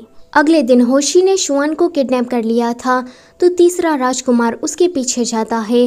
वो कहता है कि तुम में शर्म नाम की कोई चीज़ है कि नहीं, तुम मेरी वाइफ से शादी करना चाहते हो, तुम्हें क्या डर नहीं लगता, मैं तुम्हारी पूरे बाइमो देश को खत्म कर दूंगा। तो होशी कहता है कि मेरी फिक्र करना छोड़ो, पहले अपने बारे में सोचो। तुम्हें राजगद्दी चाहिए, पर फिर भी आज तक तुम राजा को इसके बारे में कन्विंस नहीं करा सके और आज तक क्राउन प्रिंस भी नहीं बने, और तुम बाइमो को खत्म करने की बात कर रहे हो। तुम्हारा दिमाग ठिकाने पर तो है ना। इतना कहकर वो शुआन की तरफ चाकू पॉइंट करता है। तीसरा राजकुमार कहता है कि उसे छोड़ दो, कि तभी ही वहाँ पर ये दोनों आ जाते हैं। ली कहती है कि तुम शुआन को पसंद करते हो, पर राजा इसके लिए कभी नहीं मानेंगे। ऐसा करके बस तुम दोनों देशों के बीच में कॉन्फ्लिक्ट पैदा कराना चाहते हो। अगर दोनों देशों के बीच में युद्ध हुआ तो साफ बात है कि हमारा राज्य ही जीतेगा। इससे अच्छा कि तुम शुआन को भूल जाओ, क्यों ना मैं तुम्हारी अच्छी वाइफ ढूंढने में मदद कर दूं। तो होशी कहता है कि मैं खुद अपने लिए वाइफ ढूंढ सकता हूँ। वो शुआन को छोड़कर वहाँ से चला जाता है। अगले सीन में हेलियन ली से कह रहा था कि होशी यहाँ पर कब से आ गया है, पर उसने अभी तक बाइमो के राजा के साथ कोई भी कांटेक्ट नहीं किया। ऊपर से वो हमारे राज्य में किसी भी पॉलिटिकल काम में हिस्सा नहीं ले रहा। जरूर उसके मन में कोई प्लानिंग चल रही होगी। तो ली उसे कहती है कि होशी ने अभी तक जितनी भी लड़कियों को चूज किया वो सारी पावरफुल फैमिली से बिलोंग करती है। हेलियन कहता है कि अब होशी तुम्हारी बहन को अप्रोच करेगा, क्योंकि वो ग्रेट जनरल की बेटी है। जनरल के घर में शादी करना मतलब ये जाहिर सी बात है कि उसे मिलिट्री पावर मिलेगी। होशी की वजह से शुआन काफी डरी हुई थी एंड रो रही थी। तो तीसरा राजकुमार उसे कंसोल करने के लिए आता है। यहाँ पर हमें तीसरे राजकुमार को देखकर ऐसा लगता है कि वो कोई नाटक नहीं कर रहा, बल्कि वो शुआन से सच में प्यार करता है, क्योंकि वो भी शुआन को इस हालत में देखकर खुद भी इमोशनल हो गया था। यहाँ पर ली अपनी बहन के पास आई थी। उसे होशी के साथ शादी नहीं करनी थी, इसीलिए वो होशी को काफी गालियाँ दे रही थी। वो ली से कहती है कि मुझे उस ठरकी राजकुमार के साथ शादी नहीं करनी है, तो तुम इसमें मेरी मदद करो। ये सुनकर ली उसे एक पिल देती है, जिससे चेहरा तुरंत ही बिगड़ जाता है। वो अपनी बहन से कहती है कि अगर होशी ने तुम्हारा अगली चेहरा देख लिया तो वो शादी से अपने आप ही इनकार कर देगा। अगले सीन में ली ने जैसा कहा था बिल्कुल वैसा ही होता है। होशी जब ली की बहन का बिगड़ा हुआ चेहरा देखता है तो वो शादी से अपने आप ही मना कर देता है। अगले सीन में हेलियन और ली बैठे थे। हेलियन उसे कहता है कि अच्छा है कि हम पकड़े नहीं गए, वैसे आगे तुम क्या करने वाली हो। तो ली उसे कहती है कि कल तुम्हारी शादी यूनसी से होने वाली है, तो मैंने सोच लिया है कि अगला मोहरा मैं उसे ही बनाऊंगी। हेलियन उसे कहता है कि क्या तुम मेरी शादी से जेलस हो। तो वो कहती है कि मैं जेलस नहीं हूँ। इतना कहकर वो जाने लगती है तो हेलियन उसे रोककर किस करता है। ली उसे कहती है कि तुम इतने बड़े कमीने हो, ये बात मुझे पहले क्यों नहीं पता चली। अगले सीन में हेलियन होशी के पास जाता है। होशी अभी ड्रंक था तो हेलियन उसे कहता है कि तुम शुआन को पसंद करते हो, पर तुम्हें यह बात पता है कि शुआन की एक जुड़वा बहन भी है, यूनसी। वो बिल्कुल उसकी ही जैसी दिखती है। इतना कहकर वो यूनसी को उसके कमरे में भेज देता है। अगले सीन में यूनसी के चिल्लाने की आवाज आती है तो सभी लोग उस कमरे की तरफ जाते हैं। सभी लोग देखते हैं कि यूनसी रो रही है और होशी अपने कपड़े पहन रहा है। राजा होशी पर काफी गुस्सा होते हैं एंड कहते हैं कि तुम हमारे राज्य में आकर हमारी लड़कियों के साथ ऐसा कुछ करोगे तो तुम्हें ये लगता है कि मैं तुम्हें आसानी से जाने दूंगा। वो उसे जेल में डालने की सजा देते हैं और यूनसी उसकी शादी भी हेलियन से तोड़ देते हैं। रानी को तो यूनसी पर काफी गुस्सा आ रहा था, क्योंकि वो यूनसी को इस्तेमाल करना चाहती थी, पर ऐसा हो नहीं पाया। यहाँ हेलियन ली से कह रहा था कि यूनसी तो बिल्कुल पागल सी हो गई है। तो ली उसे कहती है कि तुम उसकी चिंता मत करो, वो काफी स्ट्रांग है तो जल्दी ही इस बात से उभर जाएगी। वैसे मैं अपने पति को किसी के भी साथ शेयर नहीं करने वाली। तो दूसरी तरफ होशी जेल में बैठा बैठा चिल्ला रहा था कि उसे पीने के लिए अल्कोहल चाहिए, पर गार्ड्स उसे सिर्फ खाना ही देते हैं। वो जेल का इतना बेकार खाना देकर कहता है कि मैं तो नहीं खाने वाला। तो गार्ड्स उस खाने को लेकर वापस जाने लगते हैं। होशी उससे खाना वापस मांगता है, क्योंकि उसे लगता है कि भूख से मरने से अच्छा कि वो यही खाना खा ले। उस खाने में जेल के ताले की चाबी मिलती है, जो कि तीसरे राजकुमार ने ही रखी थी। अगले दिन होशी जेल से भाग जाता है तो तीसरा राजकुमार उसे ब्रोथल में लेकर आता है। वो हेलियन के असिस्टेंट से कहता है कि तुम इसकी अच्छे से खातिरदारी करना। वेल, तीसरे राजकुमार को तो ये बात पता नहीं थी कि ये हेलियन की ही असिस्टेंट है, इसलिए वो होशी को उसके हवाले ही छोड़कर चला जाता है। अब ये बात हेलियन तक भी पहुंच जाती है कि होशी जेल से भागकर ब्रोथल में जाकर छुपा हुआ है। तभी ही उसे एक लेटर रिसीव होता है। ली उसे कहती है कि तुम इस लेटर को पढ़कर इतना हंस क्यों रहे हो।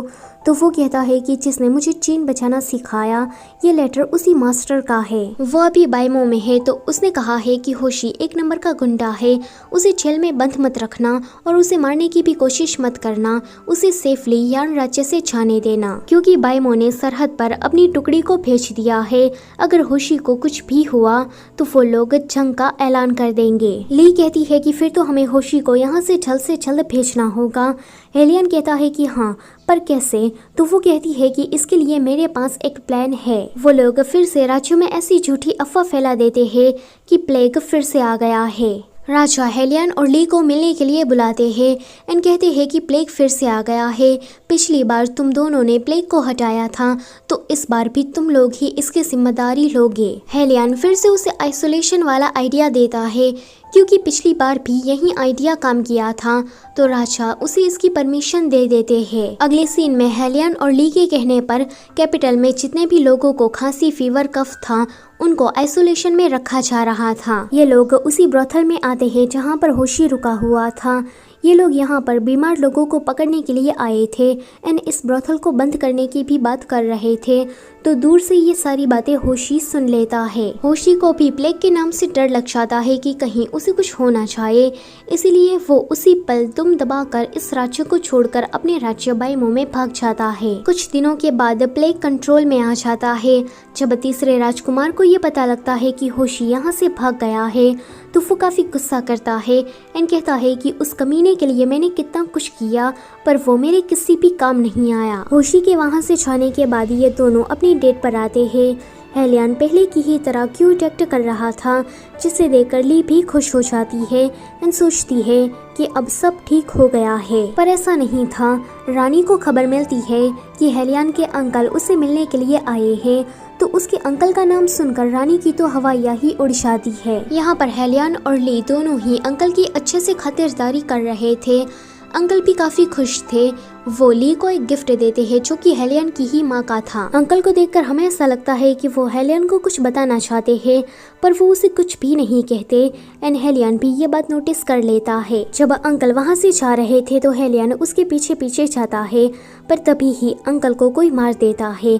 हेलियन तुरंत अपने अंकल के पास जाता है, तो अंकल मरने से पहले रानी के बारे में हेलियन को कुछ सच बताते हैं। आगे अपने अंकल के मरने के बाद हेलियन काफी टूट गया था। वो रानी के सामने था। रानी यहाँ पर अंकल के मरने का शौक झूठा मूठा मना रही थी एंड हेलियन भी ये बात समझ जाता है। हेलियन का मन करता है कि वो रानी को यहीं पर ही मार दे, पर तभी ही ली आकर हेलियन को वहाँ से लेकर जाती है। हेलियन उसे कहता है कि तुमने मुझे रोका क्यों? मुझे उस औरत को मार ही देना चाहिए था। उसने पहले तो मेरी माँ को मारा, और जब अंकल को इसके बारे में पता लग गया तो उसने अंकल को भी मार डाला। हेलियन को तो रानी को अभी के अभी ही मारना था, पर ली उसे फिर से रोककर कहती है कि अगर रानी को तुमने अभी मारा तो राजा तुम्हें सजा देंगे। तुम्हारे जाने के बाद फिर मेरा क्या होगा? मैं विधवा बन जाऊंगी। क्या तुम ये चाहते हो कि हम दोनों का एंड कुछ इस तरह से हो? हेलियन कहता है कि पहले से ही रानी को मैंने अपनी माँ की तरह माना है, पर जब आज मुझे सच का पता लगा है तो क्या मैं अपनी असली माँ की मौत का बदला भी नहीं ले सकता? तो ली उसे कहती है कि अभी तुम शांत रहो, मैं इसमें तुम्हारी मदद करूंगी। अंकल के मरने के बाद हेलियन काफी बीमार हो गया था, और एक दिन जब वो ऐसे ही बाहर खड़ा था तो ली के अंदर हेलियन को अपनी माँ की परछाई दिखाई देती है। फिर वो ली को गले लगकर काफी ज्यादा रोता है एंड ठान लेता है कि वो रानी को लीगल तरीके से सजा देगा। अगले सीन में रानी जब सो रही थी तो हेलियन की माँ की आत्मा उसे डराने लगती है। वेल ये ली का ही प्लान था। हेलियन की माँ को इस तरह से देखकर रानी की तो सांस ही अटक जाती है। हेलियन की माँ बार बार उस पल को मांग रही थी, तो वो कहती है कि उस पल को तो हेलियन ने राजा को दे दिया है, तो वो अभी उसके पास है। अगले दिन रानी काफी ज्यादा डरते हुए उस पल को चुराने के लिए जा रही थी कि तभी ही वहाँ पर राजा आ जाते हैं। उसको इन्वेस्टिगेशन करने के बाद पता लग गया था कि रानी ने पावर हासिल करने के लिए हेलियन की माँ और उसके अंकल को मार डाला था। वो उसे जेल में डालने का ऑर्डर देते हैं, तो रानी उसे कहती है कि हम दोनों कपल हैं, तुम मेरे साथ ऐसा नहीं कर सकते। राजा उसे कहते हैं कि तुम इस राज्य की रानी हो, तो तुम्हें सभी औरतों का रोल मॉडल होना चाहिए, लेकिन नहीं, तुम तो एक खूनी हो। अपनी लालच के चलते तुमने काफी मासूमों के साथ बुरा किया है। फिर कैपिटल में सभी लोगों को रानी के बारे में पता लग जाता है। तीसरा राजकुमार रानी से मिलने के लिए आता है। वो रानी की ऐसी हालत देखकर कैसे चुप बैठता, तो रानी उसे कहती है कि तुम मेरी तरह गलती मत करना। मैं पावर के चलते अंधी हो गई थी। मैंने तुम्हें क्राउन प्रिंस बनाने के लिए क्या कुछ नहीं किया, तो प्लीज अब तुम रुक जाओ, कहीं तुम्हारा एंड भी मेरी तरह ना हो जाए। तो तीसरा राजकुमार राजकुमार कहता है कि हेलियन और ली की ही वजह से आप इस जगह पर हो। आप हमेशा से यही चाहती थी ना कि मैं ही अगला राजा बनूं, तो मैं राजगद्दी पर बैठूंगा और राजा बनने के बाद आपको आजाद करूंगा और उस ली और हेलियन को भी नहीं छोड़ूंगा। वो इतना कहकर जाने लगता है। रानी उसे रोकने की काफी ट्राई करती है कि तुम ऐसा मत करो, पर वो रुकता ही नहीं। अगले दिन राजा से लैंगशाओ कहते हैं कि अब मेरी उम्र हो गई है, तो आप इस टाइगर सील को वापस ले लीजिए और मुझे रिटायरमेंट दे दीजिए। राजा कहते हैं कि तुम्हारे जाने के बाद द ग्रेट जनरल कौन बनेगा, कि तभी ही उसकी नजर हेलियन पर पड़ती है। वो उसे कहते हैं कि तुम इस पोजीशन के लिए बिल्कुल परफेक्ट हो, पर हेलियन मना करके कहता है कि नहीं, मैं इसके लिए काबिल नहीं हूँ, आप ग्रेट जनरल किसी और को बना दीजिए। तीसरा राजकुमार शुआन को डेट पर ले जाने के बहाने होशी के पास लेकर आता है। कमरे के बाहर से शुआन की चीखने की आवाज आ रही थी, पर तीसरा राजकुमार वहीं पर खड़े रहकर तमाशा देखता है। इससे हमें पता लगता है कि तीसरे राजकुमार की लालच उसके प्यार से कहीं गुना बढ़ गई है। यहाँ हेलियन को बताया जाता है कि राजा की तबीयत ठीक नहीं है, तो वो उससे मिलने के लिए चाहता है। वहाँ पर तीसरा राजकुमार भी था। राजा उन दोनों से कहते हैं कि मेरी तबीयत ठीक नहीं है, तो मुझे लगा कि मुझे किसी को क्राउन प्रिंस बना देना चाहिए और तुम दोनों ही मुझे सही कैंडिडेट लगे। वो उन दोनों को एक टास्क देते हैं कि उनको कोई रेयर जड़ी बूटी ढूंढ कर लानी है, जिससे कहीं बीमारियां ठीक हो सकती है। जो ये जड़ी बूटी पहले लाएगा वही क्राउन प्रिंस बनेगा। हेलियन को क्राउन प्रिंस बनने का कोई शौक नहीं था, पर फिर भी वो उस जड़ी बूटी को ढूंढना चाहता था, क्योंकि उस जड़ी बूटी से काफी बीमारियां ठीक हो सकती है, तो वो उसे राजा के लिए लाना चाहता था। लियू से कहती है कि मैं भी तुम्हारे साथ चलूंगी। अगले दिन वो दोनों ही भाई किसी चिंगू नाम की जगह पर जाते हैं, जहाँ पर ये जड़ी बूटी मिलती है। उस पर्वत की एक गुफा में एक औरत के पास वही जड़ी बूटी थी, तो ये देखकर ये दोनों ही भाई लड़ने लगते हैं। वो औरत इसी मौके का फायदा उठाकर हेलियन पर एक नुकीले हथियार से वार करती है। हेलियन जख्मी हो गया था, तो ली उसके पास आकर उसे कल्टीवेशन की मदद से ठीक करने लगती है। ऐसे में ही तीसरा राजकुमार उस औरत को जान से मारकर उस दवाई को लेकर चला जाता है। वो औरत मरने से पहले हेलियन के जख्मों के लिए दवा देती है।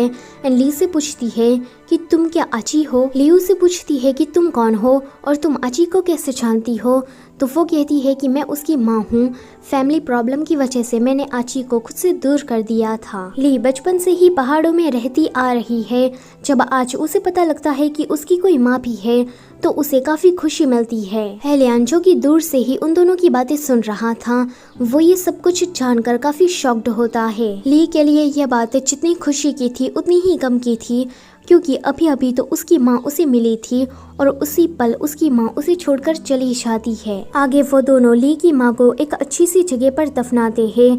ली वहाँ से जा रही थी, तो हेलियन उसे रोकता है, तो ली आची के बारे में उसे सारा सच बता देती है कि वो तीसरे राजकुमार से प्यार करती थी। तीसरे राजकुमार ने हमेशा ही आची को अपने फायदे के लिए यूज किया। आची तीसरे राजकुमार का काम पूरा करने के लिए मौत को छूकर भी वापस आ जाती थी, पर फिर भी वो नहीं मरी। ये देखकर तीसरे राजकुमार ने उसका दिल निकालकर उसकी लाश को तालाब में फेंक दिया और उसी तालाब के पानी में आची की आत्मा ली की बॉडी के अंदर चली गई। वो सारा सच बताने के बाद फिर से जा रही थी, क्योंकि उसे लग रहा था कि हेलियन इस सदमे को बर्दाश्त नहीं कर पाएगा। पर हेलियन उसे कहता है कि मुझे इस बात से कोई फर्क नहीं पड़ता कि तुम्हारा नाम क्या है। मुझे सिर्फ इतना ही पता है कि जो लड़की अभी मेरे सामने खड़ी है, मैं सिर्फ और सिर्फ उसी से ही प्यार करता हूँ। जब तुम पिछले 2 सालों से गायब थी, तब मुझे एहसास हो गया था कि मैं तुम्हारे बिना एक सेकंड भी नहीं रह सकता। तुम्हारी पहचान क्या है इस बात से मुझे कोई फर्क नहीं पड़ता, बस तुम मेरे साथ रहो। और मुझे ये बात पता ही नहीं थी कि तीसरा राजकुमार इतना कमीना भी हो सकता है। उसकी आंखों में मुझे रिग्रेट जरा सा भी नजर नहीं आता, तो उसे उसके किए की सजा जरूर मिलेगी। तीसरा राजकुमार राजा के पास उसी जड़ी बूटी को लेकर आता है, तो राजा को पता लगता है कि ये जड़ी बूटी तो नकली है, इसीलिए राजा उस पर काफी गुस्सा करते हैं। तीसरे राजकुमार के वहाँ से जाने के बाद ये दोनों वहाँ पर आते हैं। ली राजा से कहती है कि खास जड़ी बूटी जैसा कुछ भी नहीं है, ये तो बस एक अफवाह थी जो कि ली की ही माँ ने फैलाई थी। राजा हेलियन की ऑनेस्टी को देखकर काफी खुश होते हैं एंड वो मन ही मन में सोच लेते हैं कि वो अगला क्राउन प्रिंस उसी को ही बनाएंगे। अगले सीन में ली हेलियन से कह रही थी कि अब तुम क्राउन प्रिंस बनने वाले हो, तो थोड़ा संभल कर रहना। पर जब हेलियन इंपीरियल कोर्ट में जाता है तो उसे पता लगता है कि होशी ने शुआन से शादी कर ली है, जिस वजह से दोनों देशों के बीच में युद्ध होने की स्थिति आ गई है। राजा हेलियन को द ग्रेट जनरल बनाकर युद्ध लड़ने के लिए सरहद पर भेज देते हैं। वेल ये सारा प्लान तो तीसरे राजकुमार का ही था। वो हेलियन को किसी भी तरह से राजा से दूर करना चाहता था। हेलियन के वहां से जाने के बाद तीसरा राजकुमार अपने बड़े भाई को मार डालता है ताकि उसका कोई कॉम्पिटिटर ना रहे। यहाँ सरहद पर हेलियन होशी को डरा धमका कर पीस अग्रीमेंट पर साइन करवा लेता है एंड उसके साथ नेगोशिएट कर लेता है, जिससे दोनों देशों के बीच में कोई युद्ध होता ही नहीं। पर राजा को ये बताया जाता है कि हेलियन युद्ध हार चुका है। राजा तो ऑलरेडी बीमार थे, पर यह जानकर उसे एक सदमा सा लग जाता है कि तभी ही वहां पर आग में घी डालने के लिए तीसरा राजकुमार आता है। वो अपना असली चेहरा राजा को दिखाते हुए कहता है कि उसने क्राउन प्रिंस बनने के लिए क्या कुछ नहीं किया, कितनों की जान ली, कितने स्कैम किए। ये सब कुछ जानने के बाद राजा उसे कहता है कि तू मेरा बेटा हो ही नहीं सकता। इतना कहकर राजा वहीं पर ही अपना दम तोड़ देता है। अगले सीन में तीसरा राजकुमार राजा बनने के लिए बस जा ही रहा था कि वहाँ पर लैंगशाव आते हैं। वो कहते हैं कि मेरे पास पिछले राजा की लास्ट डिग्री है और उस डिग्री में उसने लिखा था कि वो अपना सक्सेसर हेलियन को ही बनाना चाहते हैं। वो उस डिग्री को पढ़कर सभी लोगों को सुना ही रहे थे कि तीसरा राजकुमार वहीं पर ही उसका खून कर देता है। तभी ही वहाँ पर सरहद से ये दोनों वापस आ जाते हैं। हेलियन और ली जल्दी से भागकर लैंगशाव के पास जाते हैं। लैंगशाव उन्हें पिछले राजा का लास्ट ऑर्डर देते हैं। तीसरा राजकुमार हेलियन को देखकर डर जाता है क्योंकि राजा की लास्ट डिग्री के अकॉर्डिंग हेलियन ही असली सक्सेसर था। जब तीसरा राजकुमार महल छोड़कर भाग रहा था तो उसके सामने शुआन आती है। दरअसल में होशी के चंगुलों से शुआन को हेलियन और ली ने बचा लिया था। शुआन तीसरे राजकुमार के सामने ही मर जाती है एंड कहती है कि आची का दिल तुमने मुझे दिया था, अब मेरा तुम्हारे ऊपर कोई भी कर्जा नहीं रहता। तीसरे राजकुमार को शुआन का इस तरह से मरना पूरी तरीके से तोड़ देता है। अगले सीन में वो जेल में होता है। उसको देखकर लग रहा था कि वो काफी रिग्रेट में जी रहा है कि तभी ही उसके पास ली आती है। वो उसे कहती है कि मैं आची हूँ जिसका दिल निकाल कर तुमने उसकी लाश को सड़ने के लिए तालाब में फेंक दिया था। ली उसका गला दबाने लगती है तो तीसरा राजकुमार कहता है कि मुझे सच में जीना नहीं है, तुम मुझे मार सकती हो। पर वो कहती है कि मैं तुम्हें मारूंगी नहीं क्योंकि तुम मरने से ज्यादा बदतर जिंदगी को जीना डिजर्व करते हो। ली के वहाँ से जाने के बाद तीसरे राजकुमार को उसने जो आची के साथ किया, शुआन के साथ किया, वो सारी बातें याद आ रही थी। उसे यहाँ पर रियलाइज हो जाता है कि उसकी गलती आखिर में क्या थी। अगले दिन हेलियन को राजमहल रहने के लिए जाना था तो आज की रात ये दोनों साथ में गुजारते हैं। ली उसे कहती है कि राजा बनने के बाद तुम तो मुझे भूल ही जाओगे और बहुत सारी सुंदर सुंदर लड़कियों से शादी करोगे। तो वो कहता है कि लिया, मैं जिस लड़की से प्यार करता हूँ वो सिर्फ और सिर्फ तुम ही हो। इतना कहकर वो इमोशनल हो जाता है। ली भी उसे देखकर इमोशनल हो रही थी क्योंकि इसके बाद उन दोनों को अलग अलग रहना था। अगले दिन हेलियन राजा बन जाता है। यहाँ पिछले सीनों को रिवाइज करके दिखाया जा रहा था जहाँ पर हेलियन लोगों की मदद कर रहा था, यानी कि उसकी किस्मत में पहले से ही राजा बनना लिखा जा चुका था। राजा बनने के बाद हेलियन स्टेट अफेयर्स में बिजी हो जाता है और जितने भी मंत्री घोटाला कर रहे थे उनको भी वो सीधा कर देता है। राजा बनने के बाद तो ली ने भी हेलियन के घर को छोड़ दिया था और वो पहाड़ों में रहने के लिए आ गई थी। दोनों को ही एक दूसरे की याद आ रही थी पर दोनों में से कोई भी मिलने के लिए नहीं चाहता। एक दिन ली की बहन उसे मिलने के लिए पहाड़ों में आती है एंड उसे कहती है कि हेलियन काम में इतना बिजी हो गया था कि उसे एक सीरियस बीमारी हो गई है एंड वो जल्दी ही मरने वाला है। ये सुनकर ली भागकर हेलियन के पास उसे देखने के लिए जाती है पर हेलियन तो बिल्कुल ठीक था। उसने ऐसा नाटक इसीलिए किया था ताकि ली उसके पास आ जाए। हेलियन उससे कहता है कि मैंने तुमसे पहले कहा था कि हम दोनों पहाड़ों में रहने के लिए चले जाएंगे, पर अब तो मैं एक राजा बन गया हूँ, मैं अपनी जिम्मेदारियों से नहीं भाग सकता, तो तुम क्या मेरी रानी बनकर मेरे साथ नहीं रह सकती। अगले सीन में हेलियन ली को रानी बना देता है और इसी के साथ ये ड्रामा यहीं पर ही खत्म होता है। अगर आपको इसकी कहानी अच्छी लगी है तो इसे अपने फ्रेंड्स के साथ शेयर जरूर करना और वीडियो से जाने से पहले वीडियो को लाइक और चैनल को सब्सक्राइब कर देना। Thank you for watching.